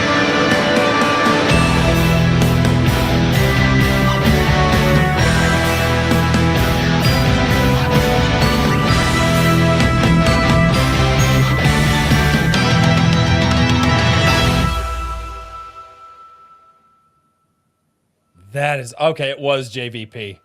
Yes, it was. As soon as I heard the guitar, I was like, I know exactly whose style this is. I can hear his style from a mile away. The wonderful man that JVP is made that track for me. The Hero Cometh. That's mine now. That is awesome. Yeah, art from my talented stable of artists. Yeah. Elvina Garcia, Avelia Arn, and my beloved daughter. And my best pal on Twitter, Walter Wiggins, did the video stuff for me. I gave it to him, and my original plan was just slideshows because I have absolutely no visual artistic skill whatsoever. And he's like, I'm going to animate these. And I'm like, okay. And then he sends it to me. I'm like, this is amazing. So yeah, that is my new super secret project, the ad for Legacy of Heroes, my superhero novel series I've been working on. Awesome, dude. I'm glad to see it finally come out. It's a magic shill that I don't have to actually shill for. I can just post it. I know, you found a way to do it lazy. I'm like, I don't shill, bro. I hate it. Like I love what we do here, but man, I don't like the idea of selling myself as something. Yes, there's G Sedai, my Kurosawa inspired futuristic samurai novella series, of which I have finished the second book. So that one should be out in April, probably closer to the end of April. I just need a couple of weeks to get my mind off of it before I go at it with a editor's eye. There you go. Yeah, but yeah. Legacy of Heroes is my thing. I was a comic book guy for so long, and I hate the direction that comic books have gone over the years. So I'm like, I'm gonna write a goodnight kiss to comic book superheroes of the current age, and kind of lean back on the golden age and bring them into a modern setting. And that's what I wrote in that book. So awesome. There's that. There's, as Richard showed off, G Sedai, doing some rework on my first fantasy trilogy, The Tales of Halcyon. That'll be available in a lot of stores very soon, probably in the next couple of months. And other than that, Whimsyland's getting a makeover, like I said. So eventually we'll be back on track to funnel everything through the whimsyland.org website. But for now, anybody who's looking for literary help, whether it be coaching through a project, which is my main focus, or just some editing and proofing on short stories or novels, just reach out to me at Mr. DP Riley on Twitter or in Royce's Gilded, because I'm hanging out there talking to everybody now. It got absolutely insane in the last 2 days. So. Yeah, join the Gilded and get your morning Brewsters from me every morning. Yes. No, I love my Gilded. Dude, my Gilded is a ton of just awesome people all gathered together, creating and sharing and networking. And the networking over there is something that I didn't It's realize. A fantastic community. It really is. So, but yeah, if you like that ad and subscribe to the Whimsyland Rumble, because I'll be posting at least once a week content going forward. Yeah, do that thing. No, yeah. I love that. Oh crap! Where did it go? Oh no, I accidentally. I linked the Rumble video a little. Thank you, Richard. I appreciate you. Richard's on the ball. And he's usually somebody has to be, right? Yes. Yeah, those first 3 Golden Age pictures are characters that are in sort of the background, the world build of the story. They're that dude with the stars on his chest. That's the original Paragon, the hero that the main character of Legacy of Heroes is trying to emulate. He was sort of this world's kind of Superman and Captain America smushed together. So that was really, really fun to create with Elvina. That one, the dude with the rocket boots is a hero that will feature in Legacy of Heroes 2 when I start writing it. So you'll get some background lore in the next book, as well as what's going on with the characters that have already been established. That's awesome, man. I am ready to see it because you've been talking about it for so damn long. I gotta write these things, dude. It took it took me 2.5 months to write G said I. It's only gonna take me like 3 months to write Legacy Heroes 2 when I get to it. But I'm taking a week off to do some nonfiction stuff in the interim. Fine, take a week. Christian Magram for $2. God, I hate you all. Says Shalar Chronicles read when? Yeah, when are you gonna read the Chronicles? I'm not fucking in there with you guys right now. Sorry, Michael. More channel lore. It's a book that doesn't exist, and out of spite, I am 90% sure most of my gilded is conspiring to write this damn thing. So that way I have to read something that didn't exist when they literally kept saying, dude, this... You don't know that it doesn't exist. It exists in their hearts and minds, bro. Got them a break. It was so. Michael, have you seen my Wednesday? What would be? I guess they would be Thursday morning for you, but they're my Wednesday night streams. Have you? Not sure. What are they called? It's a different name every week. I haven't, but it's just basically it's a He supporter refuses live to stream. do So I that. bring my supporters on who are supporters through Gilded or locals. I bring them on, and then I put a tweet out every single Wednesday. And the tweet's just, hey guys, time to share your projects that you're working on this week. And my supporters I are have going to seen go that, through. yes. Yeah. And so people comment, and then we go, and I will go through the full list. Right now I can because it's small. And so I'll go through the full list. Hey, JDA showed up. Except What's for going me. on? And so Yo. I went through Hi, your JDA. list. I just didn't have a lot to say. But so I'll go through the full list.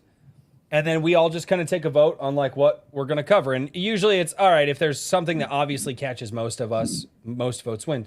My chat is literally sitting there saying, no, Royce, The Legend of Shalar. Like that looks really good. And all of them are fucking saying it. That book is nowhere to be found in the list. Nowhere. Doesn't fucking exist. They had me scrolling for it for like 5 minutes.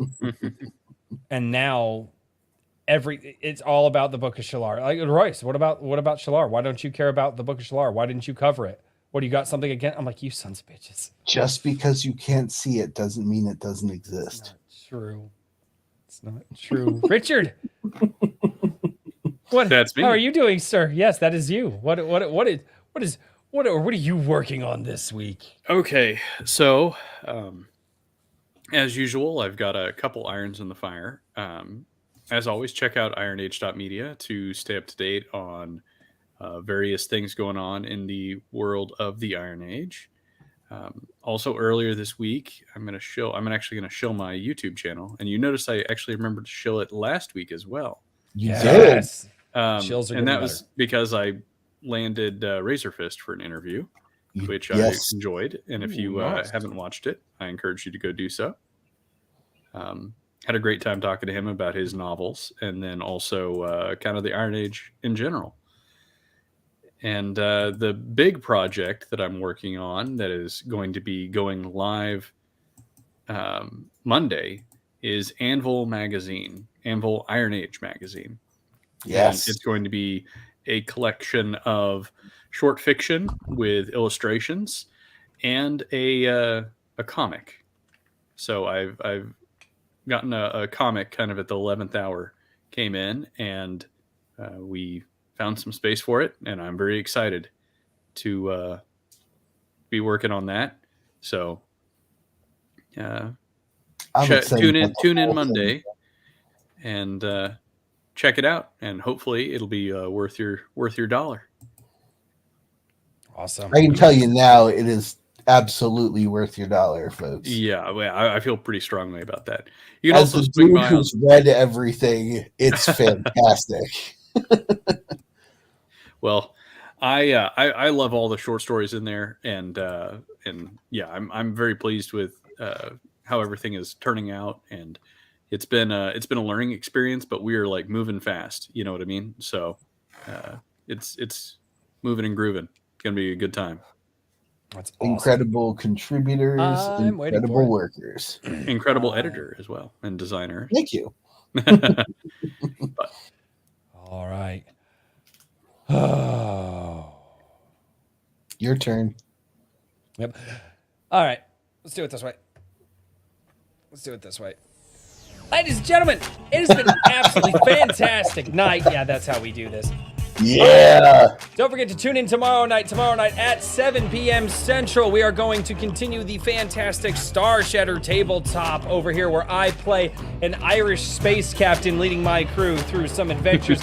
Then also, never forget, if you guys comment in the comments on this video, once the bot is up, I will make sure to go and read it on my Sunday coffee. That is at 11 a.m. Central every single Sunday, because if you guys dedicate time to me, I dedicate it right back to you. Ladies and gentlemen, thank you so much. And we will see you all next time. Here we go. Excellent outro. Herman, do the thing. That's how you gotta do it. That's how you gotta do it. Just like that. Just like that. Fun times. Night, guys. John, you were barely here. Herman needs to do the thing. I know. Well, because if Herman doesn't do the thing, it's not worth it. Right. Night, 10 Cage. Bye, everybody. Bye, everybody. Good night. See ya. Joseph Yeah. Peck. Why did I call him Josh for so long? I don't know. Right? My brain just doesn't. I don't know. My brain Clearly just doesn't not brain. Josh. There's something a little unique about it. And that's why we tune in. I'm glad I tuned into that game stream so I could call you out on it. Oh, dude, that was bad. I'm not going to tell you about the hedge. Now you're taking the Loreforge's Grift, Kikomon? Really? There it is. Dude, Mike. Finally. Oh, ladies and gentlemen, thank you all so much for checking out Iron Age Nights. And we will see you all next time. Cheers, everybody. Good night, everybody. Good night.